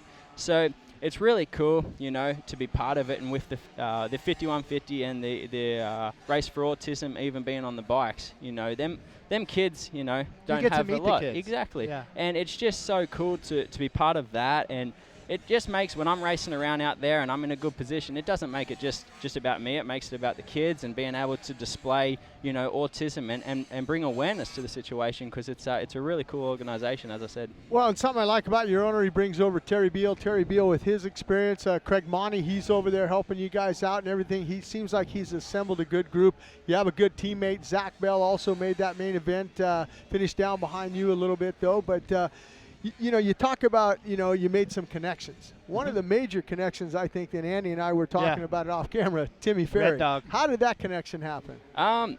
It happened probably back in 2014. I come in at the end of the year, actually, I believe. I come and trained with him for like 2 months, and I met him for a mutual friend named Eric Grundle. So I met him through him. It was, awesome at first. We did 2 months full on before I flew home and raced the Australian Motocross and the Australian Supercross season in 2014, as I said. And then when I come back, he gave me an awesome offer to bring me in, not just to his training program, but pretty much into his family. They're all a big part of it, and it was cool, to have Red Dog in my corner and to train with the guys that we train with on a day-to-day basis. It's very, very benefiting for me, and I'm pumped on it. Absolutely. He trains Trey Canard, one of the fastest guys in the world. It's funny, I was asking Tim, on the phone on an interview, and I was like, how do you get a guy like that to go faster? And he just talked about breaking down increments of the track, tenths of a second here, tenths of a second there. Does he transition that kind of work ethic and that kind of teaching towards yourself? For sure. Red Dog, we really believe in a lot of riding. That's the main focus. You're out here, your job is to ride a motorcycle. So for us, we kind of focus on just riding a lot and dialing them little things them little tenths, as you said, that we need. We're just dialing them things in. So come race day, you know what you need to do. So he really believes in a lot of on bikes. So we spend a lot of the time, on the bike and running them drills to perfect it for when race day comes around. Well, and I know something, you spend a lot of time on the motorcycle, but you like to relax, and something you like to do, and maybe I can help you with that, is golf. I hear you like to golf. Oh, dude, I love it. It's good to get away from the sport. The sport it is an awesome sport, but everybody needs a side hobby. And, I'm fortunate to have a few good buddies that live in Florida. Martin Davalos, me and him, we golf in summer maybe 3 to 4 times a day. It's just awesome to get out on the golf course, kind of relax, unwind, do a few silly shots just to joke around and just take a step back from it, because then when them days come around where you actually do have to train, you feel refreshed, you feel ready to go. Yeah. And I think your mind's a lot at ease when you do that stuff. Well, let me know if you need any help, because my son, he graduated at San Diego State here, and he was on a golf scholarship, and he's getting ready to turn pro. So if you need any help or something, maybe you need some Titleist balls or something like that, he can help you out in there. Oh, mate, unreal. I need some lessons, that's for sure. Let's start with some lessons. We'll get them out of the way, then I'll focus on balls. He'll probably trade you golf lessons for riding lessons, because when I tell him to do something on the bike, he don't listen. And that's how it always is, your dad telling you to do something. But no, I mean, and a lot of Australian fans I've ran into, we talked off camera on how many Australian. I know Greg Scott was here. I ran into a guy I used to race with down in Australia, Rocket Rod, he's here. Everybody from Australia likes to come. Not only riders, but fans of the sport love to come here. For sure, especially being on the West Coast. It's so much of a journey already just to get to the West Coast. I think it's like 14-hour flight. So for them to come here, it's a direct flight. They get here. They don't just have the Supercross to go watch. They have, Disneyland and so many things to do here. So it's a good reason for people to come have a holiday, come watch Supercross, hang out. And it's cool to see everybody come over. I mean, the exchange rate at the moment is not too good, but it's great to see everybody, not just from Australia, New Zealand, all around, that come out and support it, because I think it's great for the sport. Well, why don't you look into the camera? We're on the Jumbotron there, and you got a lot of fans out there, Hayden Malross there. And As Hayden finished up 11th last week in his debut in Supercross. Man, what a great ride. That's right. You talk about things to do here, and Timmy Ferry says you have the talent to get on that podium, says you need a start, you're riding hard, you're working hard. We want to thank you for joining us on Race Day Live. Thank you very much. I appreciate it. Just one quick question. From last week to this week, what did you and Timmy work on? Andy had mentioned maybe starts. Did you work a lot on starts? A little bit on starts, but to be honest, it was just more about getting on the bike. My preparation was great, but coming up to A1, I had a lot of injuries, a lot of little setbacks. So not many people knew, but the 3 weeks before Anaheim, I was only on the bike 3 times. So for me, that's hard. My fitness wasn't where I was at. My speed wasn't where it needed to be. So them little injuries are kind of sitting on the backbone at the moment. They're getting further and further away. So what I just need to do now is just work on my speed, work on my fitness, and just progress as the season, as we get deeper into the season, just progress and just try to pick them positions off and hit my marks when I need to. Well, good luck tonight. Congratulations on being a part of Yamaha. Our segment coming up next is the Toyota Tailgate Talk, where we talk about Yamaha. Let's go ahead and check that out. Jim Holley, Race Day Live, brought to you by Amsoil. Well, welcome to this week's Toyota Tailgate Talk. We always kind of go behind the scenes in Supercross, and what better way to go into the pit party? That's why you got to come to one of these races and come into the pits and experience everything that they have. I'm here with Yamaha's Marcus. Now, correct me if I get the last name, D. Michael, right? Correct. I got it right. You got it right. Party in the pits. I mean, this is phenomenal right here. I mean, I'm seeing a lot of the fans coming by. They're riding the Bolt, the R3. They're also, you got Kenny Robertson's the DT07 dirt track bike there. You got Cooper Webb's motorcycle on display. People can take pictures with it. You can spin the wheel, get a lot of nice Yamaha stuff. And most of all, that I'm really excited about is that YXZ 1000R side-by-side. Incredible, that thing. Yes, it is, Jim. Last year was an awesome year for us. We had several new motorcycle models that we introduced. We celebrated our 60th anniversary. And from a race standpoint, it was an amazing year for us. Several championships, Supercross, motocross, and road racing, both in the United States and internationally. So what you see here is a little bit of an expansion on that as we roll into 2016. Just want to give a little bit of something back to the fans. So at select Supercross events for 2016, we'll have these models on display and some really cool opportunities as well. Talk a little bit about what some of the fans go through. The kids, I see them spin the wheel and they come away, their eyes are really big and they're just excited to get something. But most of all, Yamaha, I mean, you're interacting with all the fans and stuff. A lot of the dealers are here. I saw Dave Dameron from Chaparral here and things like that, and it's just a good fit. Yes, it is, and that's what it's all about. We want to connect with our customers and give a little something back. Spin the win wheel, you can actually enter and win several different prizes. There's an opportunity to have your picture taken on Cooper Webb's race bike and take a picture home. New models that we have on display are new 2016 YZ450FX and WR450F. The DT07 dirt track concept bike, that's one-of-a-kind concept model, and it is here on display for our customers to see as well. The trainers that you talked about, we've got a Bolt C-Spec and an YZF R3, so customers can actually climb on the bike, start them up, shift them through the gears, and see what that feels like. And then, as you mentioned, we've got the new YXZ 1000R on display. It's our new side-by-side model, super sport model, manual transmission, long travel suspension. Really excited to have a super sport model in our lineup. Keeps you busy at these Supercross events. Sure does. It's all good. All right, we heard it from Marcus D. Michael from Yamaha here. Everything on display here in the pits. That's why you got to come to Party in the Pits at one of these Supercross rounds. There's so much to do. You can meet the Monster Energy girls, see the Toyota trucks on display, DC shoes. You got to get here early.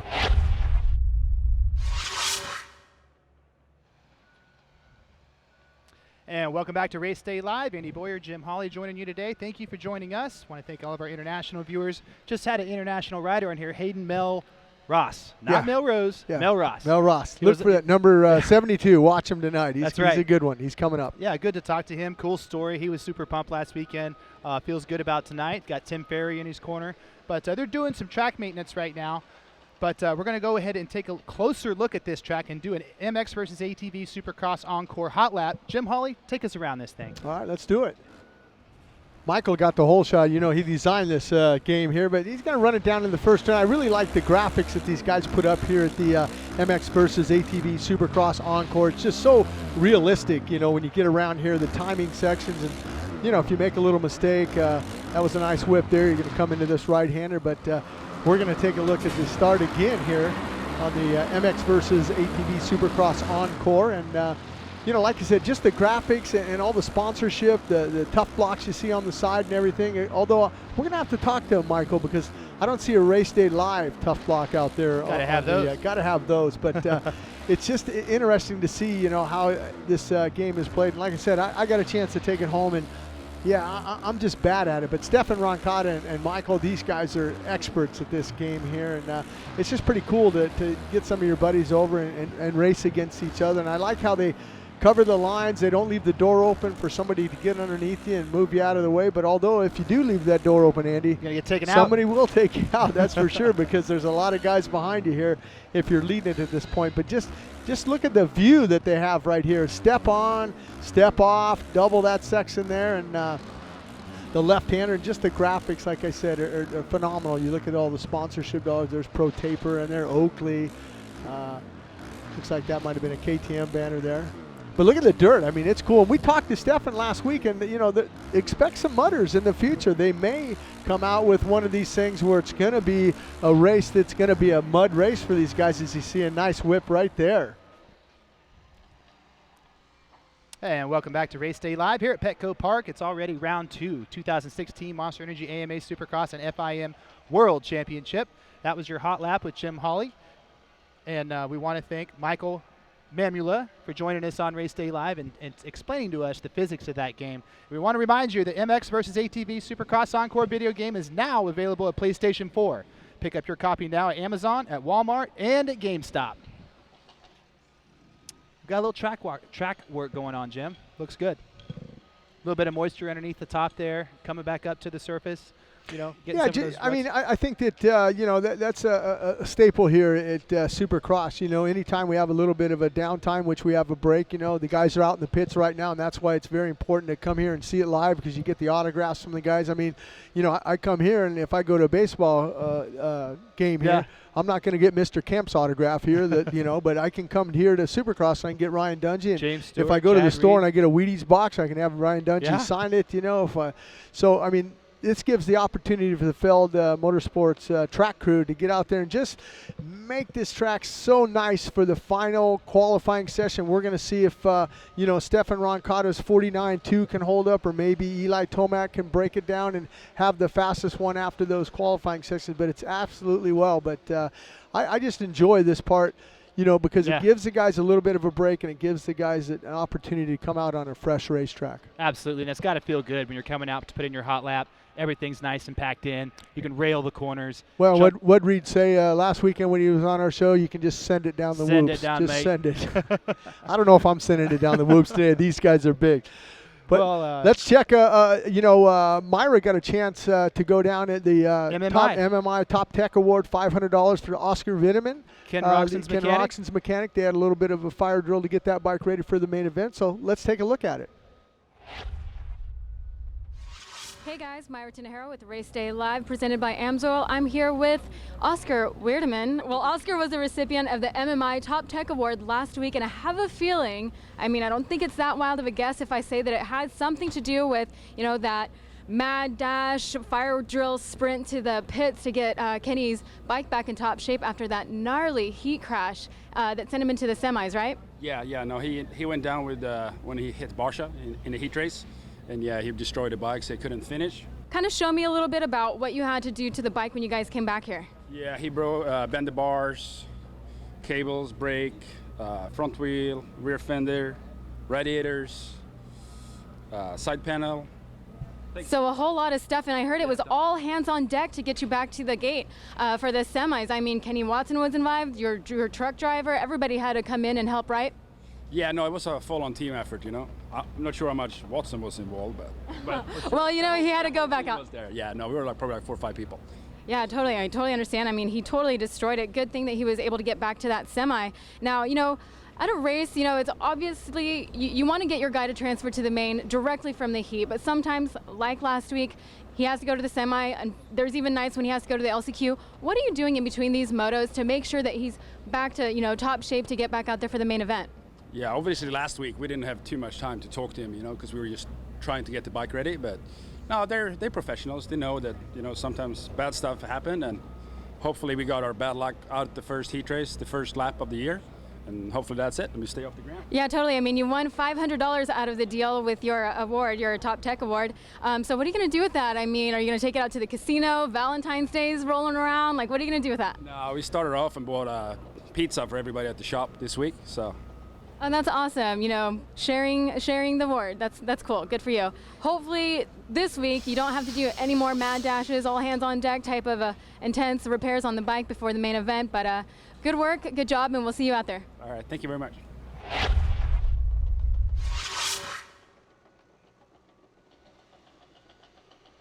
And welcome back to Race Day Live. That was our new pit reporter, Miss Mayra Tinajero, and she's going to be checking back in with us later in the show. But pretty good piece there with Kenny's Mechanic. You like the glasses on it? I mean, I think people should Twitter in on the Twitter accounts and see glasses or not glasses for Mayra. I like the glasses myself. Me too. She does a good job. It's been a blessing to have her on the show so far. And once again, we're going to be hearing more from her, and we're going to have some more guests coming up here shortly. The big guy might be coming on here again. Yeah. Mr. Ray Butts. Yeah, Ray Butts from the Rocky Mountain ATV MC. We got to ask him about Kyle Chisholm. I didn't see Kyle Chisholm out there. We didn't see him. Didn't see him, so we'll have to see what's up with Kyle Chisholm. He's going to be coming up soon, but for now, we're going to talk about the science of Supercross and more particularly the hole shot and how you get a hole shot and what it takes to be the first one into the first turn.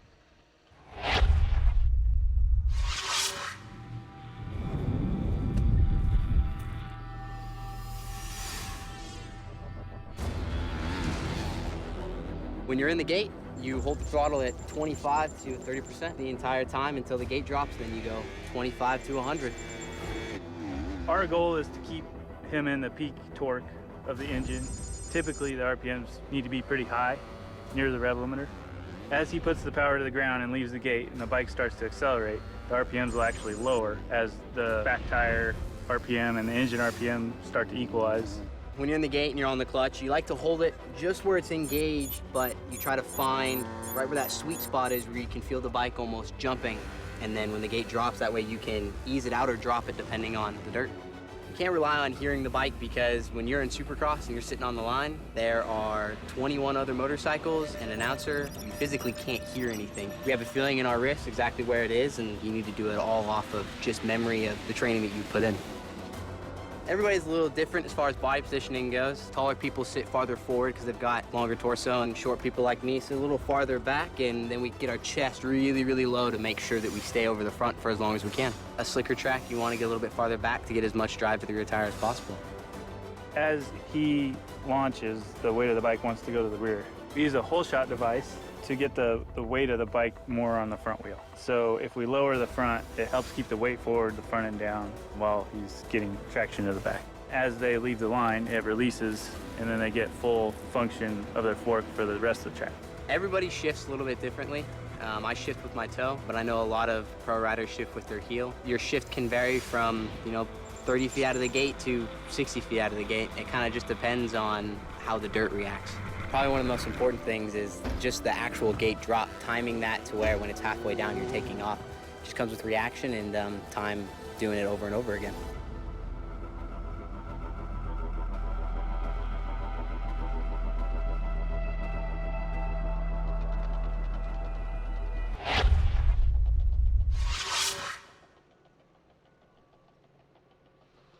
And welcome back to Race Day Live here at Petco Park in a beautiful sunny day. Want to welcome back Ray Butts from Rocky Mountain ATV MC. Welcome to Race Day Live again. Thanks. I'm glad you guys had me out. I got to ask you, I was talking to Andy, Kyle Chisholm. I really didn't notice him in the practice, and you got a little nervous and said, no, he was out there. But what did he qualify in at? Because it was hard for us to see. You know what? I mean, I think he's in the teens somewhere. Yeah. I didn't see exactly where he ended up, but he's feeling a lot better. He's got his suspension. He's been working on that, trying to get it figured out. But he seems to be doing a lot better and a lot happier. So, high hopes. And he was happy last week at Anaheim, the opener. He got that bike into the main event, but I know it was a little bit, he was outside the top 10. I know he wants to be in that top 10. What did he work on this week during practice? Do you know? That was the biggest thing, was his suspension. I mean, he's been a traditional suspension kind of guy. They really worked with him to get comfortable with the air fork, and he just didn't gel with it. So we ended up finding a good set. The guys from Nolene came in and helped him out and set up a more traditional set of suspension like he's used to. Came back in. I think he's feeling a lot more comfortable on it. That'd be Clark Jones over there at Nolene. Yeah, Clark Jones, and he's been around. He had a race team and stuff. He used to work at Yamaha.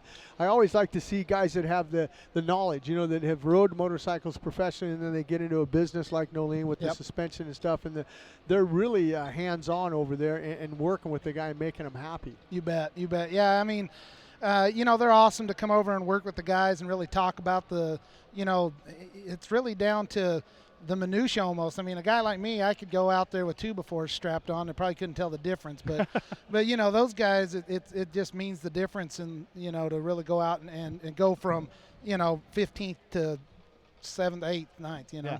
Well, that's a good question, Andy. A guy like you, I mean, what are you weighing in at now? Because, I mean, I don't know if they make a spring stiff enough for you, Ray. You're a big man. They just pull it off an F-350. Okay, all right.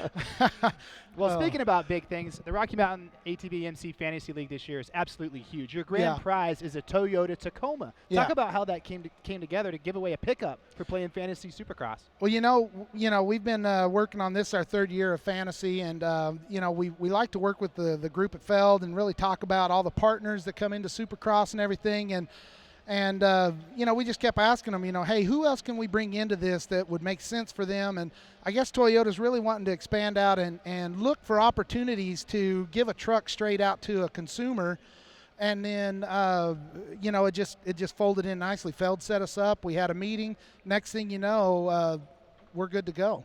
That's awesome. And your first and second prizes, a 450 that's all raced out. Obviously, you guys made contact with all the people putting modified parts on it: brakes, pipes, handlebars, chains, sprockets. Everything. Just expanding your relationship, has to be better. And it's all centered around this fantasy thing, and everybody's doing it. You talk about the folks at Feld. I know executives at Feld that are playing it. They love it. It's addictive, and everybody's really into it this year. I heard there's a guy named Andy that's doing pretty good in it. I don't know, but yeah. Well, let's take a look at it. We have a piece actually that we want to roll here and see exactly how you can get involved in it and participate. You bet. What's up, guys? Chase here at Rocky Mountain ATV MC, and it is time for Fantasy Supercross. If you played Fantasy Supercross last year, the gameplay for this year is going to feel very similar. However, we have made some big changes to scoring that we think you guys are going to love. For 2016, we'll be giving away over $100,000 in prizes. Our grand prize will be the all-new 2016 Toyota Tacoma. We also have a brand new Race Prep KX450F and a KX250F for our first and second place winners. We have got a ton of other prizes that we're going to be giving away as well. We've also got weekly prizes for our top 10 winners, so if you get a late start to the season, it's not a big deal. You will still have plenty of chances to win.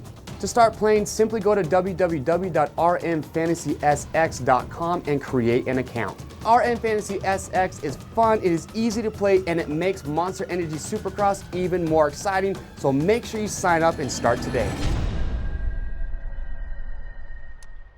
And there you saw it, a Toyota Tacoma, a 450, a 250. I mean, those are huge prizes. Yeah. It's got people fired up. And I'm going to kind of, move forward a little bit here and put you on the spot. Okay. Who's in your fantasy lineup, Ray? You know what? Watching Dungey ride last week, I think that guy feels like that's his position, that he should be at the top of the box. Barsha was looking good. You can't throw out Tomac. I mean, all of those guys are going to be there. Yeah. It's just how you shuffle the cards at the end of the day. Looking at the track, looks like there's a lot of 90-degree turns. Yep. I think whoever's going to be a strong starter this week is going to get out early and possibly hold that position. So I'd look for anybody that can get out of the gate strong today. Well, the thing that I like, we were talking about on Race Day Live, you got a guy like Christophe Porcel that's lighting it up and qualifying. I mean, where do you put him on your fantasy picks? Because at one time he's going to jump into there and win one of these things. I put him in my top 5 last week, and he didn't get me any points. I'll just put it at that. So I don't know. I mean, last week it was a little crazy. Everything was going off. We had the red flag and everything. So, that guy could definitely be in the top 5. I mean, there's a dozen guys that can be in that top 5 right now. Hey, you think you see like maybe next year in 2017 you can see something where evolving in the fantasy leagues that maybe they'll pick who gets the whole shot. Maybe you can give prize. I mean, you guys talk about that. I mean, I know you want to keep it growing, and like we saw in that clip. I mean, I've been on the website myself, and just so easy to everything is just easy to walk you through it and everything. And like we'd mentioned, some of the prizes, the Toyota Tacoma truck and the motorcycles, the Kawasaki Ford, but also down there, 8th position, 9th position. I mean, you got gear you're giving out, tires and everything. I mean, and you got the wild card pick at 9th. You can pick, hey, I think this guy's going to get 9th tonight. Yeah. I mean, I didn't realize you're talking about the other prizes. Yeah, we've got tons of other great prizes. I mean, we've got Dunlop tires for a year. We've got a trip to the Monster Cup. That Feld helps us out with that, gives a full VIP treatment. Last year, the winners got to go ride with B.J. Baldwin, when he's out there smoking around in his truck. And I want to do that. Just stuff that nobody can normally do. I mean, Feld really stepped up, helped those guys have an awesome trip. We've got a trip out to JGR that Pirelli's putting up. We've got just tons of stuff that we're giving out. gear sets from DC. Yeah. And all these major sponsors have come in and put these awesome prizes together.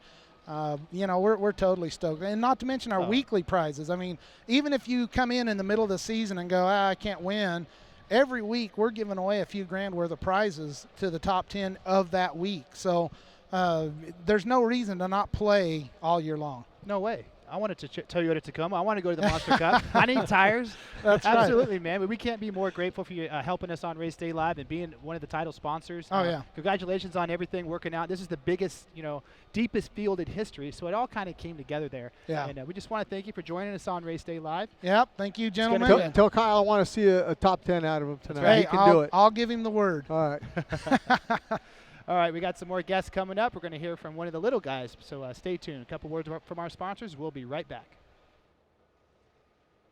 Sponsored by Yamaha, from world-leading motocross, supersport, and cruiser motorcycles to ATVs, side-by-sides, generators, and more, Yamaha revs your heart. Oakley is proud to be the official eyewear sponsor of Monster Energy Supercross. Follow us at Oakley Motorsports and at Oakley on Instagram and Twitter.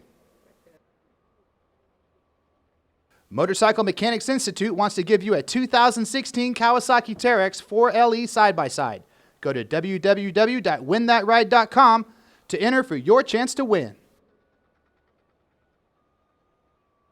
DC Shoes is proud to be the official footwear sponsor of 2016 Monster Energy Supercross. DC, defying convention since 1994. Check out our latest products at journeys.com. Amsoil. Let nothing stand between you and a great day of riding. Protect your weekend. Choose Amsoil synthetic lubricants for your bike and your truck.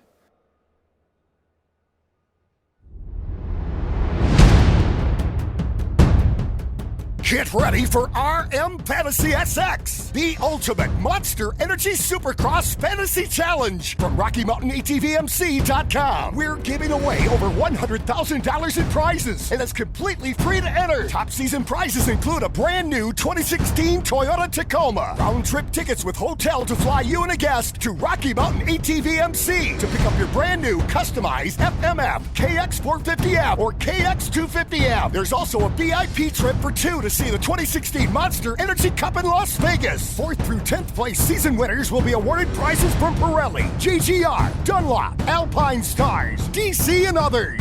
Weekly prizes will be awarded from major brands. Just sign up on our secure game site, make your picks, and even get into group play to get your game on. And for more details, sign up today at rmfantasysx.com. For ages 18 and older.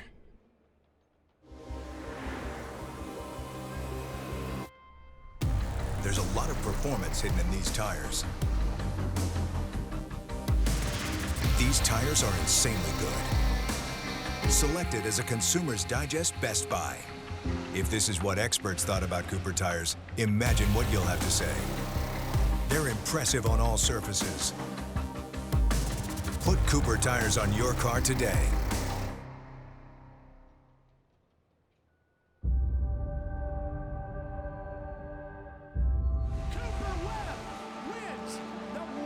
Supercross Championship in 2015. I just woke up one day and it clicked, and I'm like, I'm not just gonna be someone that rode a dirt bike and that tried. I'm gonna become the best. To be the best, it takes sacrifice, it takes a dream and a drive. Striving to be the best, it's super critical to have a strong team behind you and a strong motorcycle. Being the best is everything, that's what you want. It's where you want to be. It all just comes down to how much passion you have for the sport. The bike is everything to be the best. Never give up, chase your dream, and if you work hard now and you sacrifice and you do what you're supposed to do, you can live the rest of your life as a champion. The Yamaha champion YZ450F and multi-champion YZ250F. Rainbow Studios. Are you ready for more? MX vs. ATV Supercross Encore. The off-road legend returns with the next generation of graphics. Set yourself up with all new gear and bikes. Tear up the track in Outdoor Nationals and Waypoint races. Meet up and explore in Freeride. And for the first time ever, Rhythm Racing. Available now.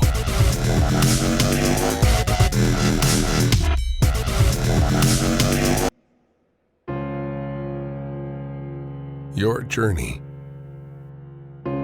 To work, to play, to see places you've never seen before.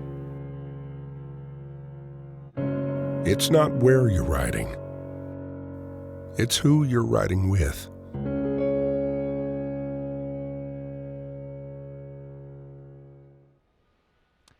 Welcome back to Race Day Live. Andy Bowyer, Jim Holley from Petco Park. It's round 2, Monster Energy AMA Supercross. Want to thank Ray Butts for joining us there from Rocky Mountain ATV MC Fantasy. Big guy. It's always fun to talk to him, but kind of puts perspective on some things, huh? Yeah, my buddy Kurt Binke up in Minnesota, he plays on the Fantasy League, and he's got his picks already in. I mean, he says it's going to be Dungey, and then he likes Anderson in that second spot, and third for the man who runs that number 3, Eli Tomac. So Kurt Binke's picks, we'll see what yours are. Make sure you go to rmfantasysx.com to sign up, and like you heard Ray talk about, you don't, if you miss one, it's okay. That each and every week they give weekly prizes, so I think that's pretty cool. Absolutely. And speaking of Dungey, we have another special segment that delivered to us. What's it like to be around these guys in their home environment? Well, we went and found out. So, and check out this segment. We think you'll enjoy it.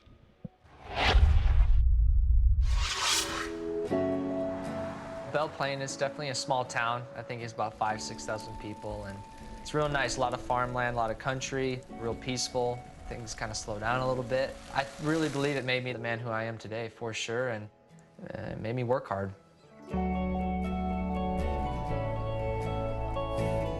Minnesota, known as kind of the state of hockey. Yeah. But for you, this is where your racing career started. It's nice to remember where you came from, and keeps me grateful. You know, just started out as a dream as a little kid, and you know, it's cool to see those dreams come true, and I've been very blessed. Well, I'm really enjoying it here. Coming up on one of the spots that probably means the most to me, Annie's Cafe. That's actually where I met my wife. Really? What's up, Hey, how are you guys? Good. So this is it? Yeah, it's the spot. This is where you met. Yep. I got to hear the story. Well, what table was it, Lynn? This one right here? It was this one. Memory's a little foggy. Yeah. Okay. Oh, you don't remember? That's awesome. Yeah, I ordered my egg white. What was it? Veggies Egg and white, turkey. peppers. I didn't know if you could do egg whites because I didn't know what that was. She looked but at me a little funny. Really? You've never heard of that before? Never heard of it. He was the healthiest guy around? He or? was. I was getting ready to walk up to the cash register to pay for it, and she was going to ring me out, and I was going to ask her for a number. Well, I got too shy. I was kicking myself, so I was like, well, how can I get a hold of her, you know? So 411 kind of popped into my mind. I should call Andy, ask for Lindsay. We hung out later that night. Behind us, this is where I went to school through 8th grade, Catholic school, Guardian Angels. Were you well behaved? Well, yes. Well, you had to be. I mean, you got detention for chewing gum. I mean, it was pretty strict. But I realized like how ahead we were in our education because there was a lot less kids and it was more like one-on-one teaching. Played basketball, baseball. Every Wednesday, actually, we'd walk across the street and go to church here. It felt right to get married here, so this is where we got married last year, November 1st, me and Lindsay. It's cool because Ryan's grandparents got married here, his parents got married here, so we were like, that's really cool to like keep the family tradition going. I love that. So. Yeah. That's awesome.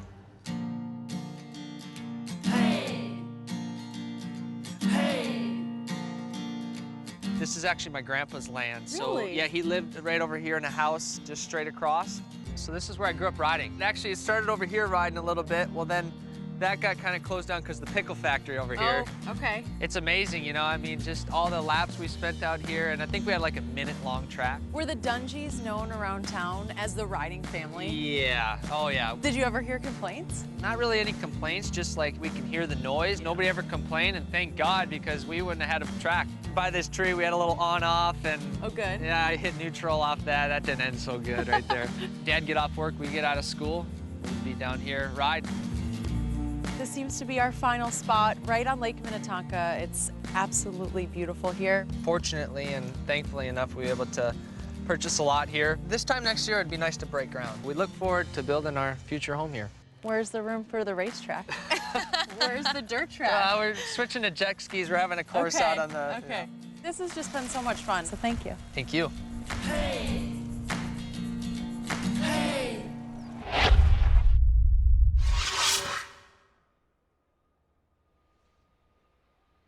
And that's a little bit of what it's like to be with Ryan Dungey in his hometown with his wife, where he met his wife and cut his teeth growing up racing motocross. And it's pretty cool. I love that story.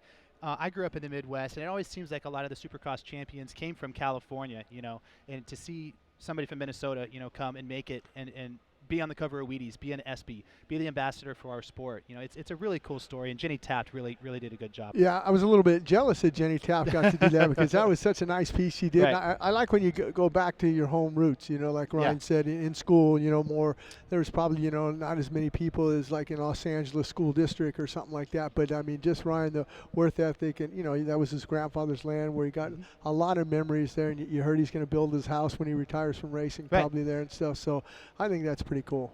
Pretty cool. And another cool story is another guy, an inspirational racer, the defending Petco Park winner, Trey Canard. We caught up with him last week in Anaheim. Here's what he had to say. Jim Holley Race Day Live, presented by Amsoil. Well, Trey Canard 2016 has arrived, and it looks like you're ready to go. Yeah, you know, I had a great off season, as everyone did, and everyone will tell you, you know, but I feel good. You know, I think that, you know, I'm in a different mindset than I've ever been coming into this year, and you know, it feels good, and you know, maybe a little bit under the radar, I don't know, but I'm excited to get going. Something else I want to ask you, how was your trip after the Monster Energy Cup? I know you got a chance to go, you and your wife, and race in Japan. You had a good race over there. How was it over in Japan? It was awesome. You know, having my wife with me as well, the experience was even better. But just such a great opportunity for me to see what happens behind everything. And, you know, you as a rider, you always show up to the track and your bike's there and the mechanics are there and you ride, you do your thing, you go home. And you don't really realize how much goes behind that. And to be able to see every person that is working so hard for us to go race a motorcycle, it was a really big privilege. Does that give you a little bit of a different perspective on racing and what you have? Because, I mean, that's why I asked you that question, because I knew you were over there, and you get a chance, you tour the factory, and you just see how everything's built and how many man hours and people that are behind this program, HRC. Absolutely. You know, it gives you a completely different perspective than I've ever had anyway, and it just makes me want to do well for them because they're trying so hard for me, and you know, I want to give them the results that they want and make all their hard work worth it. Let me ask you this, correct me if I'm wrong, but this is the final year of you on your contract, so this is a big year for you. I mean, if you stay with Honda or you move on, you got to have a good year. Yeah, you know, I never look at it that way, and I don't think that you can. You can't go out there to race for a contract. I mean, you can, and obviously you got to have a job, but you know, for me, if it ever comes to that point, I don't want to do it because it's about a lot more than the dollar amount or even, you know, having a certain group behind me. You know, I want to go out there because I love it and because people I know are working hard for me to do that, and you know, I want to give my best for them and give my best for myself and go have fun.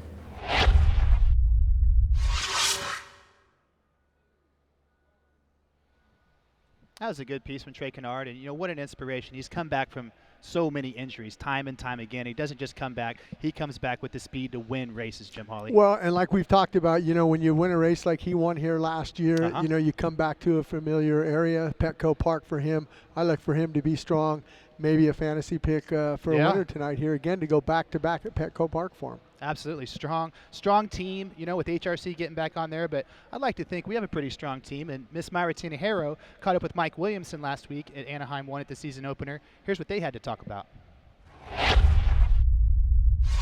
Hey guys, this is Mayra Tinajero with Race Day Live. I'm standing here with Michael Williamson. Now, Mike was the guy that stood by Ryan Villopoto as he went through the championship and got it and sealed the deal 4 years in a row. Now, Mike, tell me a little bit about that and, you know, how important it is to have stuck with Ryan throughout every year with his championship run? Yeah, you know, that was obviously a lot of great years for us. It wasn't easy by any means, but it became more natural as it went on. Obviously, the first one was really hard to win. I think the second one was probably the hardest, but then after that, it was almost natural, and, you know, it just happened. We were a little more relaxed and believed, you know, we were the guy to win. So we're able to do that, and Ryan, you know, was able to leave the sport in one piece, and it's all good now. Okay, so then in your 5th year that you guys tried to pursue the championship, it didn't go as planned.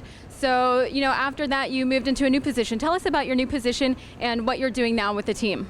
Yeah, you know, obviously we didn't expect Ryan to go race the MXGPs that, you know, last year. We actually had a contract with him one more year, so it was kind of a in-between year, you know. We found out at the last minute he was going to go there, so we didn't have a lot of time to grab another rider, you know, at a championship level. So we just went through the motions last year, put our pieces together to get Eli over here on a Kawasaki, and since then, you know, we brought over Brian Kranz with Eli, who's been together, which is a really important relationship, you know, to keep together.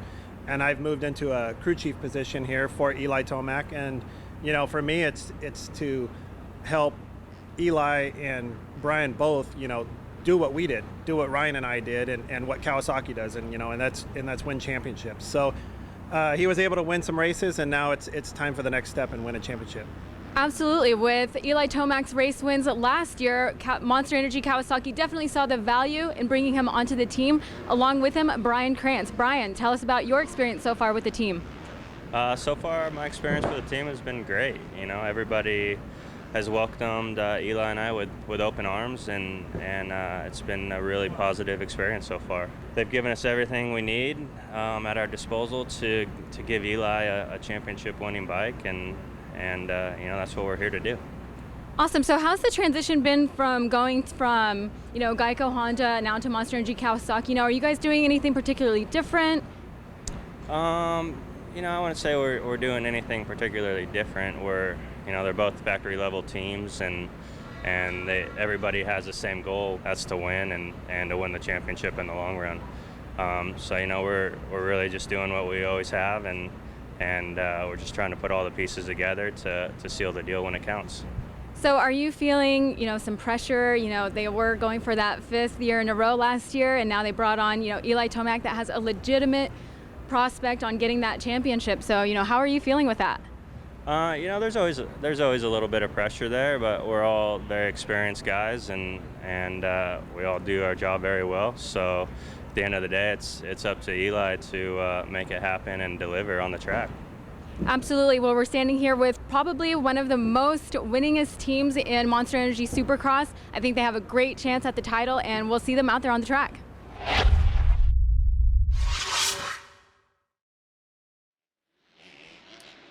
And that was a great piece by Mayra right there. You know, she just jumped right in there, went with one of the biggest mechanics and now team managers in the game. And we saw her with her glasses on, we saw her with her glasses off, and we actually got a little bit of feedback already. Yeah, Big Mike Giroux from Carson City. He says he likes the glasses. You know, he's listening into us. But behind us, you're going to see that final qualifying session in the 250 C class, rather, out behind us there. But that's what Mayra's doing for us. Mayra's getting in behind the scenes and getting us those good interviews. Absolutely. Track is perfect. These guys got to be stoked. Everything's perfect traction. This is where, you know, the Fast 40 comes into play. You know, you got to get into the Fast 40 if you want to be into the night show. So these guys are out there going with everything they have. Yeah, Brock Shoemaker already out there with a 54.7, a good ride for him. We saw him, I believe he was in 3rd or 4th in that qualifying session there in Group C. Yeah, 250C. And like I was just talking about, Jim, you know, these guys, this is how you make it to the night show right now. You know, in order to feel those butterflies that Hayden Melross was talking about, you got to get out of this C group and in the top 40 so you can race in front of 30,000, 40,000 people. Yeah, I think a 53.9, I think that'll do it for him. I think that's a good lap time to get you into the 40 fastest here. And, you know, like we talked about earlier in that break, look at the track. It is phenomenal out there. There's no ruts out there. And I'm going to use that quote as we see Brock Shoemaker right there, number 448 there on that Yamaha.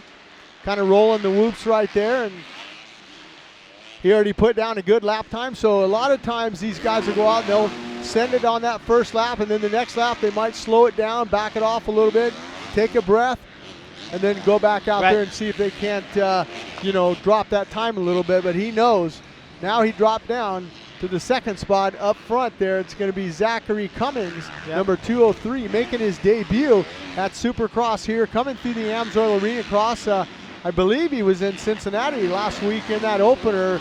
And like we said, the Team Babbitt's Monster Energy Amsoil Kawasaki with Faith, Hayes, and Blos dominating the opening round. They're in this weekend in Baltimore. There are 2 nights in Baltimore. Right. The defending champion, Kyle Regal, a 10-9, finished 8th overall. So he's not in the hole yet, but I'm sure he wants to try to win one of these things pretty quick. Right, and a whole rebranding with Amsoil Arena Cross this year. A huge effort was put into by Feld. They had a brand new podium that was awesome. Diana Dahlgren's over there as a Fox Sports 1 pit reporter. She had a great time. Super good for that sport. And they come out and the Babbitt's Monster Energy Amsoil Kawasaki team sweeps the podium. Those guys look tough. Well, and we were at the final last year in Las Vegas, and we saw Hayes lose that championship. I don't think he's going to lose it this year. I think he wants to make a statement and get his first championship win.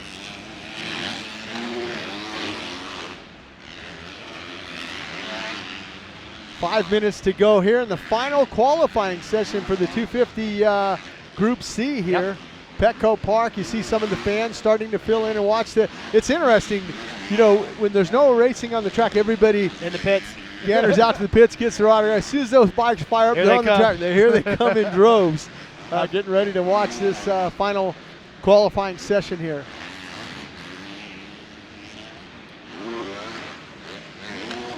As we end into the waning moments of Race Day Live, I want to thank everybody for tuning in today, all of our international viewers all across the world. Christophe Porcel, fastest in the first 458. Can he back that up? I don't know. He's been fastest 2 out of the 3 qualifying sessions so far. And there's the guy, you really can't say enough about him. Needs to get that main event score up there a little bit, but as far as putting down a hot lap, and that's what we're all about here on Race Day Live is the hot lap. Christophe Porcel's tough. Yeah, and I like the number 177 here. 177. Who is that? That's Derek Stevens. Yeah, Stevens. You see how he really seat hopped that section. Now he's looking around to see if he got up on top of that leaderboard. Unfortunately, he's not up there in that top 5 right now, but he is sitting. He moved up a little bit more, but still sitting in that 18th position. A minute flat for him. So he's going to have to pick it up out here if he's going to get that bike into the main event or the night program tonight. That was an excellent shot at number 203 there. The corner after the finish line, the dirt, I'm turning around and looking at it right now, is absolutely perfect. It looks like an onion bed. The A group guys are going to be shredding that corner like no other. As it's still Cummings, Zachary Cummings with a 52 flat. Beating these guys around and 250C qualified number 2 and got a rider down. Yeah, you see the yellow flags and the white with the red cross flag out there. So some of the guys are going to have to roll that section there as we're watching Brock Shoemaker again. Good buddy of ours, a big fan of ours from Estonia, Ants. He's listening in. He used to have a couple chains of some discos in Estonia there, and I'm not sure, but good to see him listening in. It's cold there in Estonia right now. It's cold. There's Cummings there. Now, talk about Zach Cummings there. He used to be with the Monster Energy Pro Circuit team on a Kawasaki, so he's on a new team here with that KTM ride. This is his debut, and hopefully, he'll be able to, go through the heat races and the last chance semis and stuff and get that bike into the main event. I got to go down after the show and talk to him a little bit. I know Matt Whiting was helping him out, coaching him. I'm not sure if Matt Whiting, brother to AJ Whiting, guy I used to race with. I remember that. Suzuki rider, wasn't AJ Whiting? Some of those yellow flags, and that's so hard. When you're laying down a hot lap and you come around there, you look up, you see the yellow flags, you got to back it down, at that point. And you know, some of these guys, you know, are on a fast lap and they see that happen. It's tough to back off. Yeah. That's why we talked about that C in the 450. There was only 11 guys out there. I mean, right now we have, you know, 20 guys out on the track, and it's very hard because guys are going to make mistakes. They know this is the final time that they're out there. They're pushing it. They're trying a few things. They've had a chance now. They've been in the pits, did the autograph session, got something to eat, and they're keyed up, ready to go here tonight. I'm keyed up and ready to go tonight. This is I am awesome. too. I can't wait for round 2. Round 1, just send everybody home with pretty much shaking their heads at the action. I think it's going to be more of the same tonight. Well, and don't forget, February 13th, we're back here at Petco Park again. Military Twice what it would be. Appreciation Night. Yeah, Military Appreciation Night. I look forward to that. All the military and the riders really get into it. A lot of the gear and stuff all camouflaged out and stuff. Graphics, It's just the cool. bikes, right, I remember Trey Canard opening ceremonies, saluting some of the guys and shaking their hands and everything. They were on the floor, so that'll be a huge one. And why not come down to San Diego? Valentine's Day, the next day, you might as well come down, watch Supercross on the 13th, and don't forget about your wife or girlfriend. Make sure you get the chocolates and all the flowers and the roses. I don't know, does Mayra got a boyfriend? Or is Mayra, I better tell, you know, her boyfriend, make sure, don't forget Mayra. I know she's going to be working hard here. Is that what they call you gentlemen, Jim Holley? Used to be. Actually, my wife's going to be in Hawaii watching. Jared opens up against playing baseball against the University of Hawaii. So James is going with her, so I'm going to have to give James a little money and say, hey, make sure you throw some rose petals on the bed, and I'll see you when you get back. 767 in your screen right now. Mason Wharton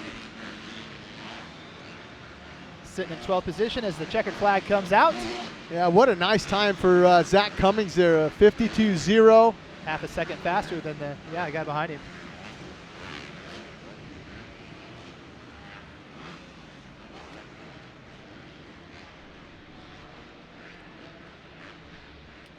With the checker flag out, top 5.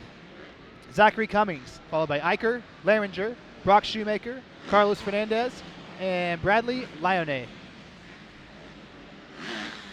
Yeah, all of those top 5 guys will be in that main. I think, and what it's interesting is you see everybody's, you know, you got the 52s, then you get 53, 54, a couple of them, then you go to 55s, 6s, pretty close, 7s down, you know, on Damon back down there in, with that 57-4, and then behind him another 57-4, Deerfield.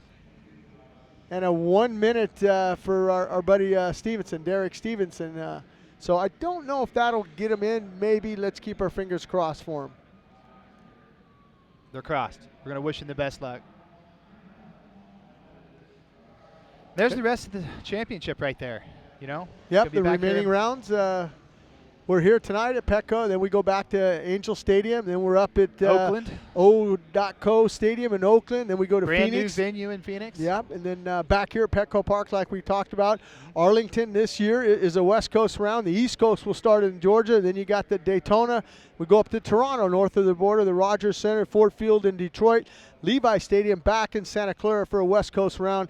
Then we head back to Indianapolis, the Edwards Jones Dome. No more Rams there. The Rams are in Los Angeles. And then a new stadium for us, Gillette Stadium, Foxborough. Andy, you tweeted out a photo of me and Ricky Johnson when we were back there racing. And then you got MetLife Stadium there. And then the final, May 7th, Sam Boyd Stadium, Las Vegas, Nevada.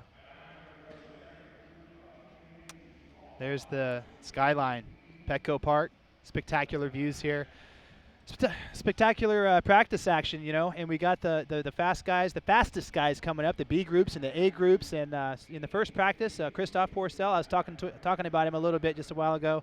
Can he back that up? Most of the podium was in the top 5 from last weekend. So who are you looking at to really steal the thunder and become fastest qualifier? You know, I think that you know, some of the guys out there that you'd mentioned, I think that we're going to see a little bit faster lap times. I just think the track's coming in. It's prepared a little bit more. Like you said, Christophe Pourcel with that 49.2. I think we're going to see some guys get into the 48s. And I think one of those guys, maybe a Trey Canard. Trey Canard or Cole Seeley. Maybe Anderson. Anderson was second with, or actually Anderson was third. Eli Tomac was in that second with a 49.3 there, as we're getting a chance now to look at the guys in this final B group. Get ready to go out there on the MX versus ATV Supercross Encore starting gate. So that'll be dropping down. The guys will let them out there, and they'll get a chance. Now, this is probably a little bit faster, not only because it's a faster group, the Group B, but the track's starting to come in. They had a chance with those C guys to get out there and get some of the lines, get the berms built up. And then the B guys will get out there, and then we get the A guys, and it's even going to get faster. Can't wait. Cannot wait. But I think we're going to see some shakeup, and especially in the 450A group. Yeah, maybe, like you said, Porcel. I think Stewart's going to be a little faster. I think Reedy's going to be a little faster. Yeah. There's our graphic for the MX versus ATV Supercross Encore. They're at that starting gate area. Actually, they're a little bit ahead of the starting gate. They want to save that starting gate. They don't want anybody to jam it, run it over. Everything's packed. They want to save that for the first heat races. These guys are getting ready to pull the trigger. And there they go. There it is. Here they come. With all those shadows out there, Andy, you corrected me, and I honestly, I made a big mistake on that first qualifying session for some of the guys. I thought that Daniel Baker, 78, and I got a little confused with 76 with Scott Champion there. But Baker's on the Suzuki and Champion's on the Yamaha. I want to apologize to any of the Baker and the Champion fans that might be listening in, but I am getting old. I'm 55, and I just couldn't really see. There was a lot of sun and glare on the track, but as you see now, that sun is starting to set in the west. Just a few spots out there where, the sun is shining. But my mistake there, 78 Baker on that Suzuki and 76 on that Yamaha Scott Champion. We'll give you a get-out-of-jail-free card, Jim. You're All a right, legend. Thank you. So, yeah, absolutely. I need to go get LASIK eye surgery, maybe. Well, here we go. Michael Lieb, I believe, was the fastest the last time the B group was on the track. Looking really good. Had a super fast lap time. He's jumped out there attacking the track right now. I remember last year before Michael Lieb got hurt, he was all in white. He didn't have no one sponsoring him or anything. He was just all in white. That's why he was all in white. He was trying to. It's good to see him. He's got some color on him now. He's got some sponsors. Some backing and stuff. Yeah, that was a good idea. He said, if I don't have sponsors, I'm going to wear all white gear. As soon as I pick up some real estate, then we'll put the logos on. So worked out good for him. He's all healed up. We're just waiting for live timing and scoring to catch up here, but there's Michael Lieb, number 85, hard on the gas. 51.4 for Michael Lieb. There it is. It's a good lap.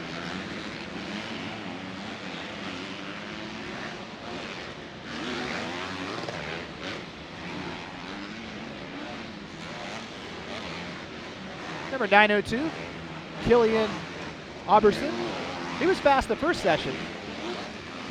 We're going to have to get Mayra down the pits and get some information on that guy because he's riding really well tonight. All right, he's got to pick it up in the whoops. whoops. Oh, Baker. Oh, there he goes. Baker went down? I looped it. I think I hope he's okay. Got a little too much throttle in the middle of the whoop section there. And Michael Lieb trying to run it underneath. That's that section where that long, you go down the first base side, all the way on right field there. That's a long timing section. The 450 guys make it look easy. They're just triple through that section. Look at that. Seat hopping, getting over that triple there. Look at that. He looks good. It's on the Team Slayton team. Well, the thing about it, on a 250, you got to carry that momentum speed around. You can't get into the inside, as we're seeing another rider that's down in the whoops. You're going to see some of those yellow flags out there. You see Michael Lieb going through the whoops right now, and now the yellow flags will come off. We've got 65-foot triple and land and cover that inside. Seat hop that double again. Triple there. Oh. Double into the corner. Sometimes you'll see a guy come up a little short, and they're purposely trying to do that to scrub off a little speed. They might come up with just a tad bit short. That was perfect, that inside line. That's, who's that on the KTM? 138. Blake Lilly. Yeah. 138. That was a great line that Mr. Lilly had right there. We're going to get a chance to see Mr. Lilly here, how he does this section in so here. Far. Looks good, though. well as he's riding on this lap. He might pick up a little bit. Yep, step on, step off that section there. Get over that. Downside that, hit that big triple. Hit the brake a little bit, get the front end down, get the power on as you head through the whoops. Looks good. Yeah, good body positioning. He was great there. This little triple coming out of the corner there. We're back on Michael Lieb. Yeah. 51-4 with 5 minutes to go. It is Michael Lieb, Scott Champion, Bracken Hall, Killian Arberson, and Ryan Breezy rounding out the top 5. And a lot of times the Monster Energy finish line is a little bit deceiving. I mean, that's big. a big jump you got to huck to get over that thing.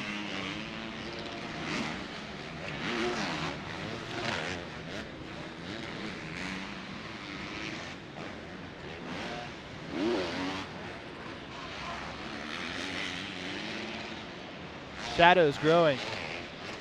Nighttime's coming. It's going to be a good show tonight. Michael Lieb leading these guys around in the 250B qualified number 2. Looks good. Looks confident. Michael pulled the trigger that time, hit that triple section right there. There's that finish line jump. Now he's going to kind of slow down. See, he's coming around where you join onto the starting line there. He pulls off. He's going to go into the mechanic and talk to the mechanic and see if they need to make a change with 4:26 left to go in this final 250 Supercross Group B qualifying. Michael Lieb looking good in this group. We'll give some love to his sponsors, Team Blue Buffalo, Slater Skins, Herrera Ranch, Yamaha. Coming off of a bad broken leg last year. Lieb looks good. Hopefully he can get in the main event, get a good start, and go up there and battle in the top 10. Yeah, you got to get in that main event. Unfortunately, not making the main event last weekend at the opener there, but looks confident here in San Diego. Yeah, that's one of the riders in the Asterix Mobile Medical Unit. Now, is that Baker? Daniel Baker? I'm not sure. I can't believe see. so. I believe so, yeah. Trying to see his bike, but went over the back on the whoops. Whoever that rider is, hopefully he'll be up and okay, and maybe he just tweaked it or something. See the mechanics here. Go. Telling the rider, pick it up, pick it up. 3 minutes to go. Pick it up. Yeah. Trying to get the back of the jersey to see it looks like a leg injury there. And yeah, that looks like Baker. That's unfortunate for the Daniel Baker there, but hopefully he'll be okay. But he's in good hands with the Asterix Mobile Medical Unit. I know Dr. John Bogner here. This is his hometown race. He is from San Diego, so that's great. A couple of the riders, you can kind of see, Andy, now some of the guys just rolling it. You know, they're going, oh man, I want to try to save my energy and get ready for that heat race there. As we see moving up to the top of the leaderboard, that is Scott Champion, number 76 on the Yamaha. Scott Champion now just turned in a 51.4. So a great job for him that, he was able to jump up to that leaderboard, and we're going to see it's just about 2 minutes and 36 seconds left here to go. And right behind Scott Champion is going to be Michael Lieb and Bracken Hall in that third position with a 51.9, and then after that you got a 52.1. So pretty good. So it's looking good for Scott Champion and the Yamaha boys, as you see Scott Champion there kind of looking over and talking to his mechanic and saying, yeah, I got this. And look at who we got next to us, Andy. We got Justin Haas from Missouri, man, all the way to San Diego. Welcome to Race Day Live, brother.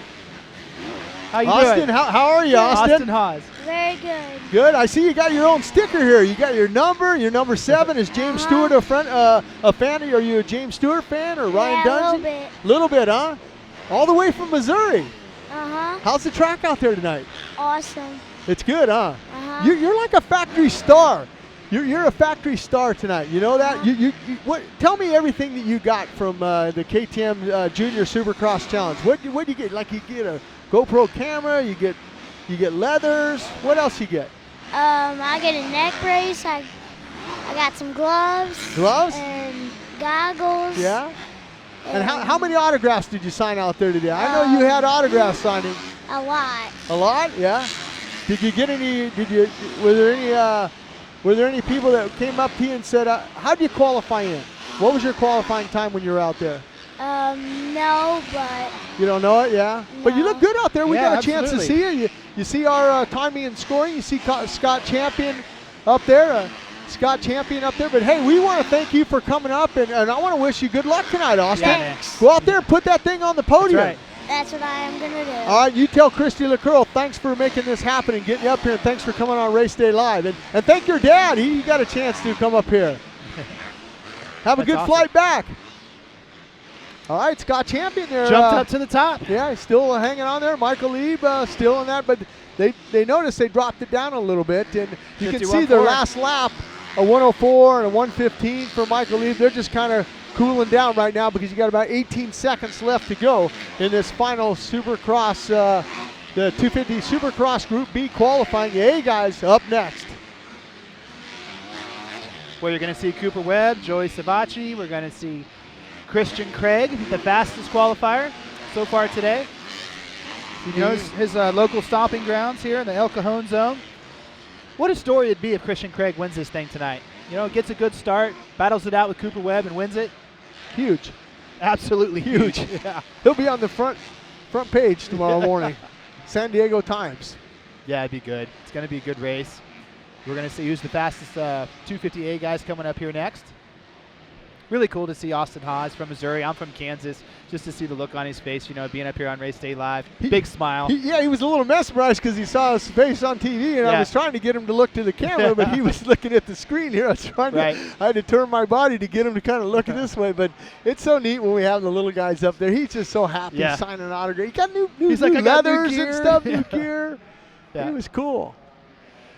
And the top 5, Scott Champion, Michael Lieb, Ryan Breezy, Bracken Hall.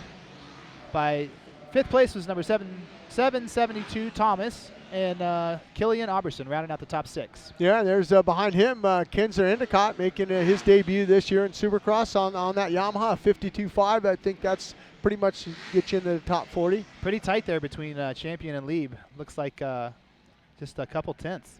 Yeah, couple hundreds. And unfortunately, hope our wishes go out to Daniel Baker there. He was out. He unfortunately the whoops got the best of him there. He kind of looped out and hurt his foot, it looked like. But like we had talked about, the Asterix Mobile Medical Unit taking good care of him. And hopefully we'll see him at Anaheim next week. Absolutely. And it's going to be fun to be back to the Angels Stadium in Anaheim. But for right now in Petco Park, it's going to be a beautiful night. We've had a full day of sunshine. The track is perfect. All the questions from round 1 are going to be answered tonight right there. You know, I think it's going to be a great track for racing. I can't wait to see the heat races, especially the main events. But I think we've got a good track on our hands, Jim Holley. Yeah, no, I think it lends itself to great racing, especially all the 180 turns and things like that. I mean, you get a chance to open it up and look around and see if you make a mistake and you leave the door open, guys can get underneath. I look for this to be an aggressive racetrack tonight. Yeah. I think more so than we saw last week in Anaheim in the opener. Right, all the 90-degree corners, a lot of momentum. We're going to see guys, especially on the triple, the whoops, then the triple. That's going to be tough. You already remember, these are long races. Like last week, you know, we saw comers and goers, guys that were super fast at the beginning of the main events, kind of faded a little bit like Trey. Trey was charging to the front, got into the incident with Dungey, and then just kind of lost his mojo. Same with Justin Barsha. Started fast, maybe the thumb isn't 100%, drop back a little bit. Then we saw Ken Roxon start at the back of the field, charge all the way to 5th place. Yeah, I believe he was number 21st, right. You know, when he came. But, I mean, by the time he came around the first lap, he might have been in 17th. But I think at one point he was dead last, and to come back and you know, you always hear guys talk about, hey, the opener, I can surely lose this thing here. Right. And Kenny Roxon was probably thinking that, hey, I'm at the back of the pack, and I need to make some things happen right now. Meanwhile, Cole Seeley was out front on his Honda, and Honda won this event last year with Trey Canard. And, you know, now Eli Tomac, who won the second round last year, is on a Kawasaki, finished 4th at the opener. He's going to be tough. The number 3 could strike tonight. I think Eli's going to be patient.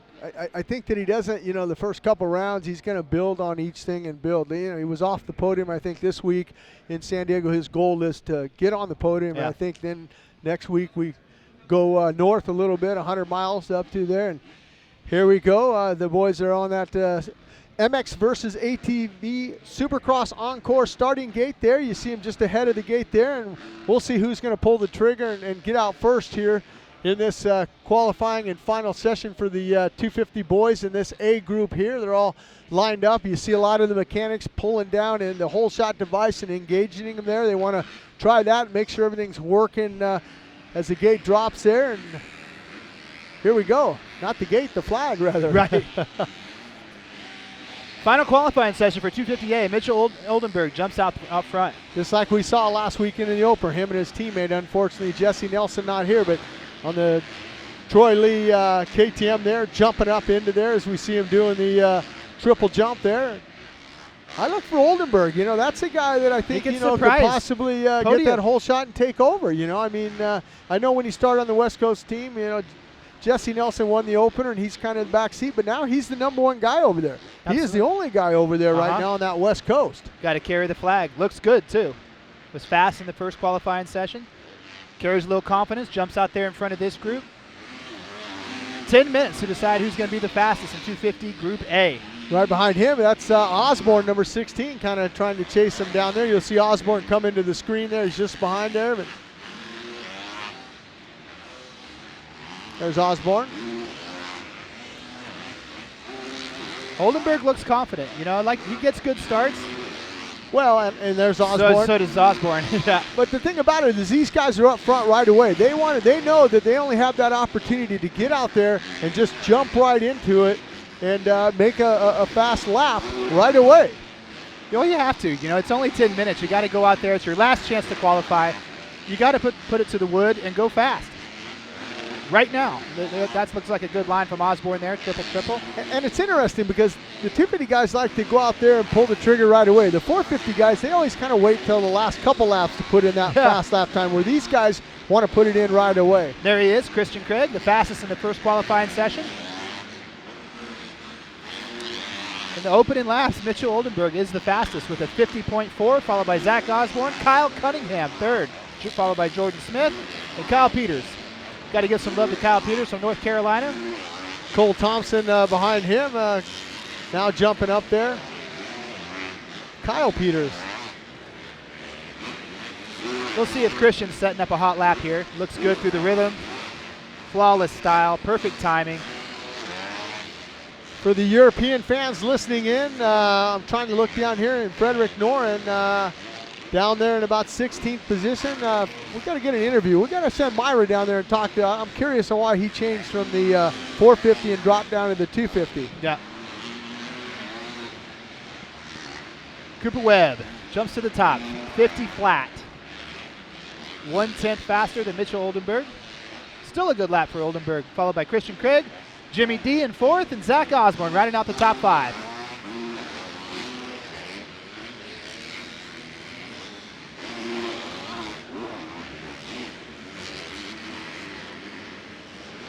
There's Joey Savachi jumping up into fourth. Been a tough day for Joey. Hit the deck in the first untimed qualifying session. But don't give up on him. He's tough. He's fast. He's on a great bike, great team. The big number one there with the red plate, though. Look at how long he held that left foot out there. You know, he didn't want to put it back on the peg there. He looks good. Let's say Cooper Webb jumps on a 450. I know it's early in the season and what ifs or whatever. Let's say when the series goes east, he jumps on the 450. What do you think, Jim Holley? Does he go to the front of that class on the podium or what? Yeah, I think it all depends on where he's at here. If he's got that championship wrapped up, then hey, man, you can go ahead and pull the trigger. Yeah. But if he still hasn't wrapped up that West Coast championship, hey, we'll let you dabble a little bit. And we've seen it happen with Ken Roxon and other guys that used to ride the 250 when they dabbled in it.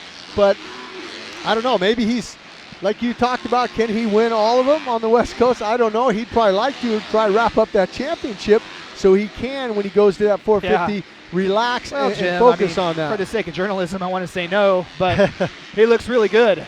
I mean, no, and he's ridden a 450 in Australia. He won 6 out of 8 last year. Yeah, he's rode the 450 in the Motocross of Nations, in the American Grand Prix, in the Australian Open, and he can compete with the best in the world. Chris Howell, who jumped into the main event last weekend. Good for him on his Husky. I don't know if there's anybody smiling bigger than the executives at Husqvarna right now. You know, they're doing a good job. I mean, you're seeing a Excellent. lot of white motorcycles out there, not only fast in the white motorcycles. yeah. You know, and handling great. Look at that, right through the whoops. Didn't buck, didn't do anything. They're just straight getting through it. Chris Howe looking good with 5 minutes to go. The top 5, Mitchell Oldenburg jumps up to the top, followed by Zach Osborne, Jimmy D, Christian Craig, and Cooper Webb. Mitchell Oldenburg with a 49.5. How about that? Yeah, Chris Howell, unfortunately, last weekend he got 22nd. Yeah, He but, started 22nd, but he qualified in 13 fastest, so the Right. kid's got some speed, that's for sure. Oldenburg, the heat, 49.5 I told you, I was talking to you you earlier. did. You did tell me. Things change when you're the number one guy over there. Uh-huh. And sometimes pressure's good for a guy like Mitchell Oldenburg. He's leading it right now with a 49.5. Right behind him, Zach Osborne, a 49.6, a 49.8 for Jimmy Dakotas. Christian Craig, a 49.8. Yeah, Cooper Webb in 5th right now. Trying Still to got find a him lot on of time, though. I think Cooper Webb, 352 left in this final A250 Supercross class here. There, Webb jumps up to 2nd, 1/10 behind Mitchell. Kyle Cunningham now, number 45, getting a Sitting in chance to 10th. see him go around. Not a bad, now we got a yellow flag. So yeah, you got that yellow flag out there. You got to back it down and see what's out in front of you there.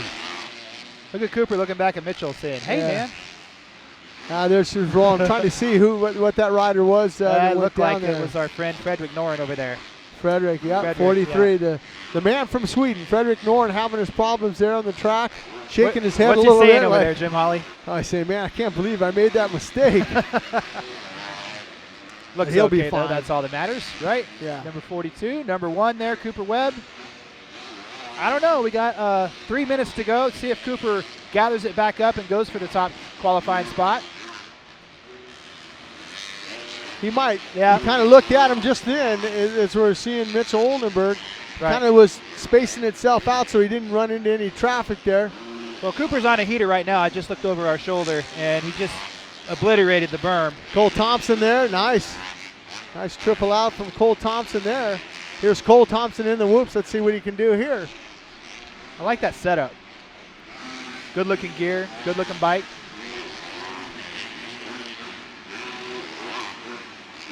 Yeah, this is that inside line where they're going to do that double-double, and then they're going to seat hop and triple this section in here and triple in. Watch that inside. There's Joey Savacci just ahead of him. Oh, Christian Craig jumps up to the top. 49.3 for Christian Craig. That moves the top 5 to Christian Craig, Mitchell Oldenburg, Cooper Webb, Zach Osborne, and Jimmy D. Yeah, just to let you know, a 49.3, that's as fast as Eli Tomac was in his first qualifying session. So that tells me that I think when the 450 boys get out there, we'll be seeing some 48s. Exactly. Look who jumped to the top. Yeah, with a 49.306, Christian Craig with a 49.370. Yeah. And then Mitchell Oldenburg with a 49. The top 5 all ran 49s. Look, these guys are camped all over each other. Can you say we need a start tonight? I think we need a start tonight, exactly. And if Cooper Webb gets a bad start, he's not that much faster than the field. Well, it could be interesting. And if you watch Cooper Webb, he changes his lines a lot. Yeah. There's the man, 72. Hayden Melross. He was on our show, Race Day Live, earlier there, and he's got to pick it up a little bit. I'm sure Timmy Fair and the boys, because he's sitting down in 16th position. That's not where he was last weekend, Hayden, when he qualified in. Actually, well, he did qualify in at 16th and got 11th in the main. So 16th's okay for Hayden Melross. Let's check out his style. He looks really good. Taller guy, fluid, looks pretty smooth. Enjoyed talking to him on the show. Seems like genuinely happy and ready to go capture the dream, man. Well, and that's what I was asking him. What intrigues the Australians to come here? It's the big show. Right. It's the fireworks, all the crowd, the opening ceremonies, and everybody getting behind them there. Is get a chance to watch him come into that first turn there. Oh, nice. tripled that coming out of there, double into that corner. Looks smooth. He might be on a heater right now. He might prove us wrong and jump up from 16th. Let's see what he does, because right now he's at a 51.8 for Hayden. We'll see if he can jump up on this lap here, because he looks good. Whoa! Uh-oh! Hang on to it. Good save, buddy. Hang on to it. Good nice save right there. He might come in and talk right directly to his mechanic and say, look, we got to adjust something. But no, he didn't. That's over now. That's it. Yeah. Look who jumped to the top. Yeah, the big bad wolf, Cooper Webb. But not by much. Still has it at a 49.3. Yep. 700 over Christian Craig. Yep. Third place, Mitchell Oldenburg. Fourth place, Jimmy Dakotas. Fifth place, Zach Osborne. We'll go through the top 10. Sixth was Joey Savacci. Seventh, Colt Nichols. A good performance by him, followed by Jordan Smith, Chris Aldridge, and Alex Martin, rounding out your top 10. Yeah, great. So that was a pretty exciting qualifying session there. We're going to have Cooper Definitely go down was. and talk to Ashley and hear how he got that lap. Yeah. Sometimes they talk to second place, you know. Yeah, so. it just depends on Right. who they can grab. I know our buddy John Martini listening in. He already corrected me when I said leathers to the KTM Junior Supercross Not anymore, Challenge, Jim. Austin. Not leathers anymore, just pants. Sorry about that. You know why I said leathers, though, don't you? Because they used to be leathers. Well, no, because I did that dirt track out at Willow Oh, Springs, yeah. Eddie So you Moeller, wore- so I was you wore riding dirt some. track. I wore leathers. There's Cooper. Cooper just came across the finish line there, so it's going to take him a while to get over to the podium, but going to be good to hear from him, see how he put in the fastest lap. Yeah, 49.3. Yeah, 49.3, followed by Christian Craig, and a strong qualifying performance by Mitchell Oldenburg.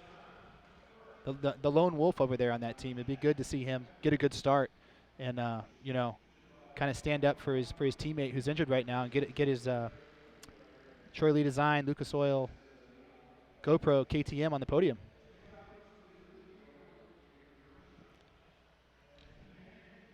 And, you know, Dakotas, Osborne, Savacci, Colt Nichols, Jordan Smith, Aldridge. I expect a little bit more speed out of Aldridge, but he's keeping it on two wheels. So right now I think that's the most important thing for him. Yeah, the other thing, Zachary Bell out. We'll have to, after the show, we'll have to go down there and see what happened to him. Here we go. To tonight's heat races, Cooper Webb. Coop, you know, you come out in the first round of qualifying just barely off the top spot. You come out in this one with your head down, set the fastest lap time. What was so different in this one? Just felt a lot more comfortable. We made some bike changes in between practice, and you know, we got some rhythms that I wasn't doing the first one, and you know, it's good that I can. I feel really comfortable. I feel like I can do multiple laps out there. So that's where I was lacking in that first one, but I think the track's going to be great for racing, and it suits my style. What is it about this track that really suits your style? We see some different rhythm section. The whoops are pretty big out there, and also some flat track. What is it about it that really works for you? Yeah, it's got a little bit of everything. It's a lot of different rhythm sections, which is fun for me, and switches it up. So it's the biggest set of whoops we've seen so far, and you know, it's just it's a challenging track. So I think we'll wait to go to the night show and be ready to go. Anything you're going to work on between now and the heat race? Just staying loose and having some fun, and yeah, that's really about it. But I just want to thank the whole Star Racing Yamaha team, Rockstar Energy, Cannondale, all the mechanics guys over there. Been busting their butt today, and just looking forward to a good night. We're looking forward to seeing the champ up there again tonight. One more time, your fastest qualifier here in San Diego at round number 2, the Yamaloop Star Racing Yamaha rider number 1, Cooper Webb. Gotta love Cooper Webb. Defending Up there, a little 250 social West media going region on. People Instagramming champion. their photos looking up good. and getting it. Won last weekend, the fastest qualifier today. It's going to be tough. It's going to be tough to beat the big number 1.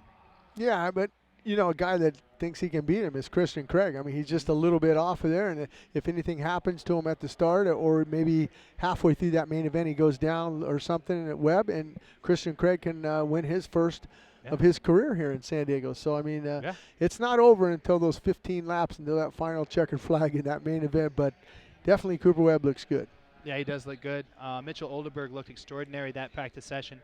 Jimmy D looks good again. He finished 4th last weekend, qualified 4th, so he's putting that new Geico Honda ride for that he earned to good use. So he's another guy that gets a good start. Jimmy Dakotas, Well, he made a mistake last week when I was talking to him. He had a good start, but that first lap he just didn't pull the trigger. He was, some sections where he should have been tripling. He doubled through him. A couple guys passed him, and he had to work back up. But I think he got that out of the way last weekend at the opener, and we'll see if he can, possibly get a podium. That was the best of his finish of his career. As you see the boys lining up just in front of the MX versus ATV Supercross Encore starting gate. 458. There's the big boys. Yeah. There's Bopping. He was fast last weekend. Yeah. Made the main event. There's Christoph, the fastest qualifier the first time out. There's Roxon. Tickle. Chisholm. Bam Bam. There's Chisholm. I'm excited. This is going to be good. I want to see those veterans get up on the handlebars and put a lap in. I want to see Stewart and Reed. They are. And something that I noticed when Dungey left the MX versus ATV Supercross Encore starting gate that we haven't seen in a long time is him up front right away. Him and Jason Anderson, 1-2 right out there on the track. It's kind of fitting. That's who they practice with at the Baker's factory in Florida. So they're probably the most comfortable riding around each other. Now Kawasaki, you kind of see peeking in there. That's going to be Eli Tomac. So if you're playing the rmfantasysupercross.com and you're signed up, these could be 3 of your favorite picks right there. Right out there as we're seeing Anderson right now, and right behind Anderson it's going to be Dungey and then Eli Tomac. I'm impressed with Anderson. The red plate looks good on his bike. When you win the opener, if you're going to establish yourself as a serious contender, you kind of got to back it up. He needs to finish in the top 5, get on the podium, or who knows, win it again. He looks outstanding. Bike looks like it's working well for him. Obviously, his confidence is up. So, well, and remember some of those epic battles he had when he was on the 250 with Cole Seeley. Yeah, he don't care if Dungey's got that number 1 plate and runs it in. He's going to run it right back in him. You got the number 1 plate and you're the champ last year. It's 2016. I got the red background. I'm leading the points this year. There's Bopping. You can't speak enough about how awesome that is. He made the main event and how fast he was in qualifying. Another Australian. Right. All these Aussies coming over here showing some serious speed. He looks good.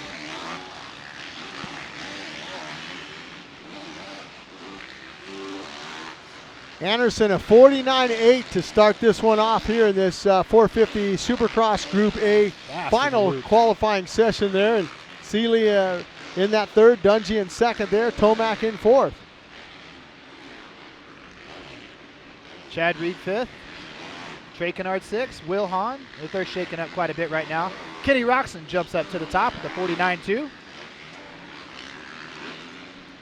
Might want to look out for the 94. 94 looked pretty been a little quiet today. Yeah, and it was rough for him at the opener. That was a hard crash in his heat race. He locked bars with Justin Barsha, and I was watching from the Knothole Club, and I saw him go flying over the bars, and it looked really ugly. So it was just fortunate. He shook that crash off and shook off having a bad first lap in the main event, came back to post the top 5. Like you said, you can't win this championship in the first 2 weeks. No, but you can throw it away. And throw it away in a hurry. Anderson kind of putting around there. I'm not sure. He might be wanting to try to look at. You got to remember, can't stop out there. Nope. You stop and look at a section, your fast goes time away. is out. So you can roll, but you just can't stop. Bogle was the highest placing rookie last weekend. Yeah, not a bad ride for him, but I'm sure he wants to fill it in there. You look at Bogle finished up 13th. Right behind him, another rookie, Marvin Muskin in that 14th. And then, of course, Christoph Porcel in 18th, the other rookie. Yeah, I talked to Bogle on track walk, and I was like, hey, man, how was the 20? How was the 20 laps? And he said, yeah, it is what it is. I'm not, I'm working up to it, working on going that pace for the whole 20 laps. But he said he felt good, likes his machine. Well, and you got to remember here in San Diego, some of the past winners, David Villeman 2000, Ricky Carmichael 01, then Villeman came back in 02, won again, then Chad Reed 3 in a row, 3, 4, and 5, 2005, then James Stewart picked it back up in 06 and won. Reed again in 07 and 08. Then Stewart picked it up again in 09 on his Yamaha. Then Davey Millsaps on the Honda in 2010. Reed on a Honda in 2011. Villapoto on the Kawasaki in 12. Millsaps got that first win for Suzuki in San Diego in 2013. Then James Stewart in 2014 on a Suzuki. And then Trey Canard on that Honda in 2015. Marvin Muskin jumps up to the second position there, Jim Holley. That's a good lap for him. Confidence booster right there for Yeah. Marvin Muskin. He can come around after the finish line with 5 minutes and 30 seconds to go here. He's going to look, and he's going to see fourth on that leaderboard. But he's on the board. He's on the board. So you get a guy like Marvin fired up, get him a whole shot. One of the most talented guys in the world. He can get the job done. Millsaps in the top 5. Top 5 is Ken Roxon, Jason Anderson, Ryan Dungey, Marvin Muskin, and Davey Millsaps. Well, I can just say for our international viewers, Greg Scott, you're missing a good one. He's down in Australia. He needed to hang out another week to see this. Yeah, and one of the guys that we don't see out there circling around, and we're not so sure, we'll have to get an update. Maybe Mayra can get an update for us, but James Stewart, not in this final qualifying session. But you know what? For your James Stewart fans out there, don't panic, because a lot of times we see James Stewart, he'll ride the first one, and he might not feel good, and he saves it and comes out in the heat race, but we don't know. Hopefully he'll be out in that first heat race. But James Stewart, not in this final qualifying session. Yeah. I don't know. I wish my thumbs Make sure worked to follow, good, Andy. Supercrosslive.com on social media, and we'll find out, and we'll be reporting on that because that's a big story. Going to try to text Mike Webb here real quick and see if we can get an update. There's 4 minutes to go. Ken Roxon with the 49.2, followed by Jason Anderson. Dean Wilson jumps up to third. Cole Seeley fourth. Ryan Dungey fifth. They're definitely putting the hammer down now. We're seeing some of the fastest lap times of the day. Marvin Muskin drops down to sixth. Chad Reed seventh. Oh boy. Ryan Dungey throws down the gauntlet. 48.6. Fast lap right there by the defending champion. As the Baker factory is 1 and 2. Ryan Dungey, Jason Anderson, Ken Roxon third. Davey Millsaps third now. Ken Roxon fourth. Dean Wilson fifth. Shaking up quite a bit right now. These guys are going for it, trying to get the best gate pick possible. Tomac just threw down a heater. Tomac sitting there in the 12th qualifying position, so not particularly spectacular, but I wouldn't read in too much of that. He could still go out there and get the job done tonight. Oh, absolutely. All these guys. Absolutely. The top 12, the top 13 with a good start. You'd be amazed how much better your lap times get when you're out there leading it. But Dungey, 48.6. Fastest lap time of the day, fastest lap time of this session. The Dunge was strong last weekend. You know, came through the pack after getting knocked down. Had to keep his head together after getting to it with Stu. And I don't care what you say. When that stuff happens, it messes up your focus and your concentration.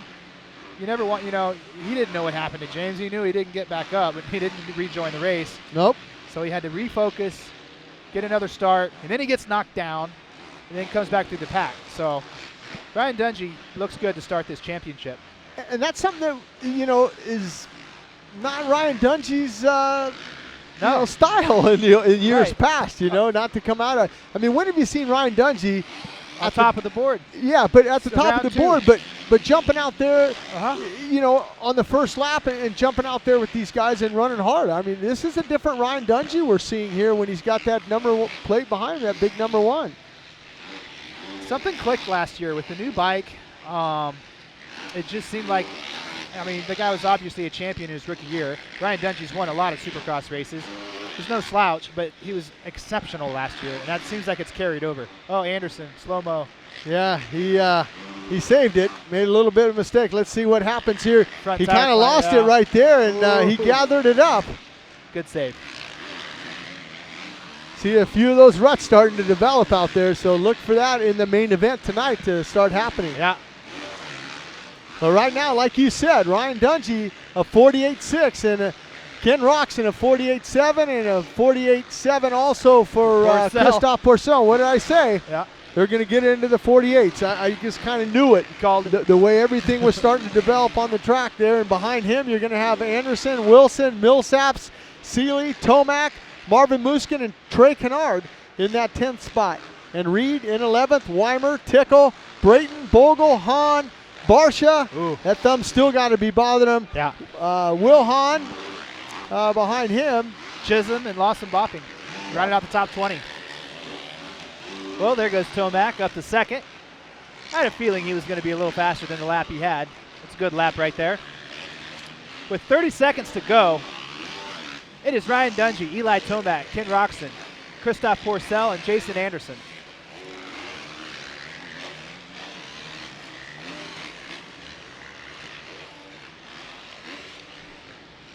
There's the Dunge in your camera right now. No red plate yet. His teammate, his training partner has the red plate. Now, how does that motivate you, you know? You ride with the guy every day, and there's a little bit of idle talk about Jason Anderson being faster, and you got to watch that guy wear the red plate and then go ride with him all week. Yeah, I mean, well, that'll motivate you. Yeah, absolutely. It's going to be good between those two. A lot of Checker the guys flags are you're going to start seeing a lot of the wow. Cole Seeley just looked to see if he could maybe pick it up a little bit. Marvin throwing a whip. Big whip.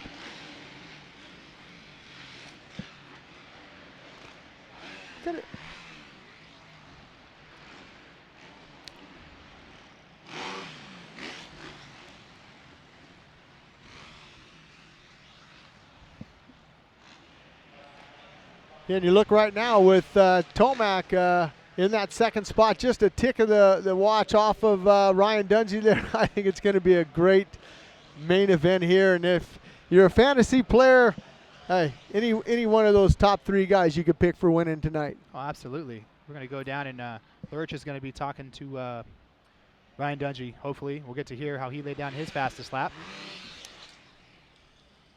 Wilson throwing a whip, doing a little panic rev. Wow. Reigning champion, the number 1 Red Bull KTM, Ryan Dungey, and the number 1 qualifier here in session number 2. I got to say, last week, looking back at the results, second place, but there was so much to get to that second place. A great ride last week, and looking to improve on that here this week with the number 1. Yeah, that opening round was a lot going on, and a couple mistakes, but overall, pretty decent ride. You know, I was really happy with it moving forward, and yeah, track's good here. They did a good job, and just looking forward to putting in some good laps in practice. That was the main thing, and you know, being fastest is always good, but get a good gate pick and then go from there. You know, the night show is always different, so I'm excited for that to get rolling, and it's good to be here. You know, taking a look at the track, a lot of long straights, rhythm sections. Is it going to be something you're going to have to really dig deep and try to get those passes in those rhythm sections with not a lot of turns with it stretched out here today? Yeah, absolutely. I mean, a start's going to be right there. That's going to be key. And then no mistakes. I mean, as always, there's too many guys here to capitalize on your mistakes, so you got to be good and smart and put it together. So that's what we've been practicing. So try to, you know, put our plan of attack to the night show. Well, ladies and gentlemen, let's give it up one more time for the number 1 Red Bull KTM, Ryan Dungey. And Irv, let's talk about it. He said, you know, can't make mistakes. There's 18 factory 450 riders. And there you heard it. Ryan Dungey, the fastest qualifier here today at Petco Park for round 2. Surprising? Absolutely. I mean, when have you really? seen? Well, Yeah. This is the second round. This is the second race of 2016, and I think if you go back and you look at the history books and the stats, you've never seen that this early in the season. And like we talked about, that's a changing of Ryan Dungey on you know, putting down the fast laps right away early to start this season out. Right. Well, we hope you enjoyed that 450A qualifying segment. Ryan Dungey's the fastest qualifier, followed by Eli Tomac, Ken Roxon, and Christoph Porcel. But meanwhile, our new pit reporter, Tina Harrow, has been down in the pits. Let's go see what she's been up to. Hey guys, Mayra Tinajero with Race Day Live, brought to you by Amsoil. Now we all know that Monster Energy goes all out year after year to make sure that your fan experience at the Monster Energy Pit Party is out of this world.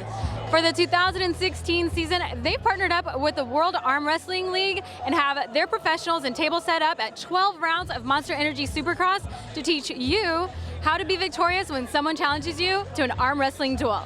I'm here with the myth, the man, the legend, Travis Bajent of the Arm Wrestling League, and he's going to tell us how to be victorious when someone challenges you. Travis, first start telling us how this partnership came to be. Well, you know, thanks to the CEO, Steve Kaplan. He's been working with a lot of local sponsors, and we finally linked up with a Big Daddy Monster Energy drink, and Muscle Monster is going to back the World Arm Wrestling League, and we're going to bring arm wrestling to all these beautiful fans, and we're just super excited. Awesome. So I've been challenged, and honestly, I'm not super adept at arm wrestling, so you're going to have to teach me because I am not about to go down right now. So let's get started. Tell me what we got here. Tell me how this table is laid out. Well, first of all, you came to the right place, right? I can help you, right? So the first thing and most important thing is balance, right? You're going to take your left hand, you're going to grab the peg. Your right hand is going to tuck a little underneath of you there and then set it on the pad. You're going to stand up as tall as you can. Remember, when you get that grip, you're going to make your index finger knuckle as tall and high as you can. On the go, you want to do two things, right? First thing, you're going to want to wrist curl. Wrist curl, wrist curl, wrist curl. And then you're going to drag back. Your butt goes underneath the table, and then you're just going to rotate that wrist around. So stand up nice and tall. Ready, go. Wrist curl, butt goes underneath. Keep going, keep going. Not too bad, young lady. There's the champ.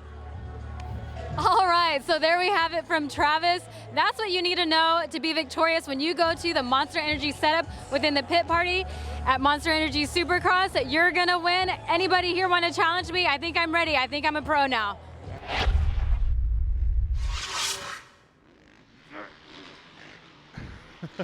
What do you think, Andy? Did we learn any technique? I think we and Andy are a draw. That was a pretty cool piece that Mayra shot there. Absolutely. That's why you got to come to Supercross live. Yeah, watch it live because you get the chance to do that stuff in the pits. Going on Party in the pits. Yeah, that's why it opens at 12 o'clock. And this is our final RM Rocky Mountain ATV MC fantasy segment.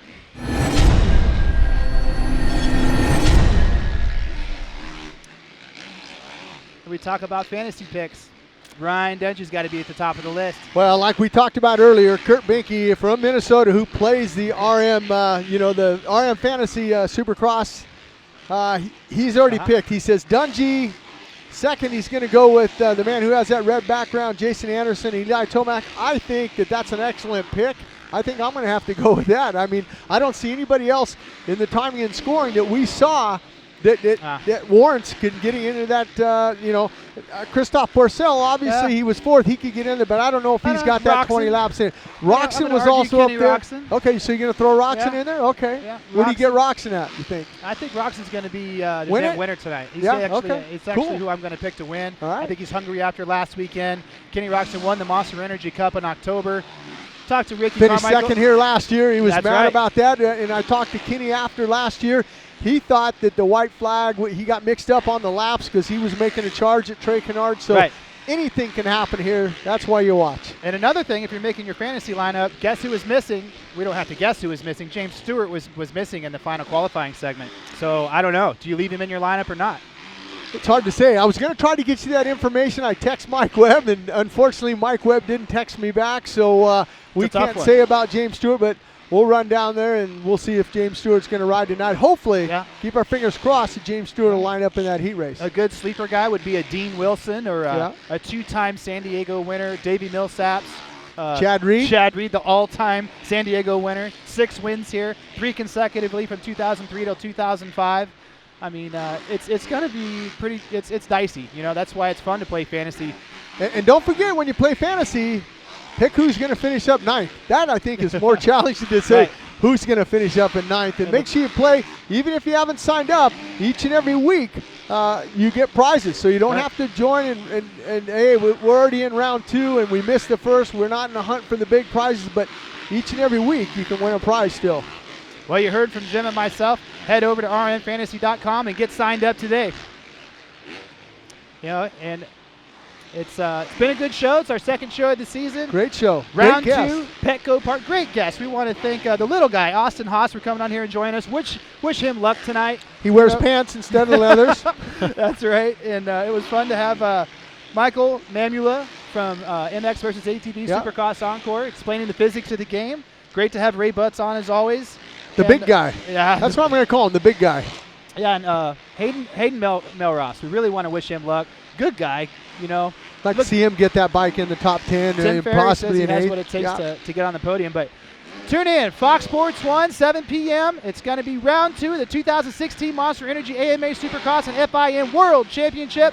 For Jim Holley, I'm Andy Bowyer. We'll see you next week.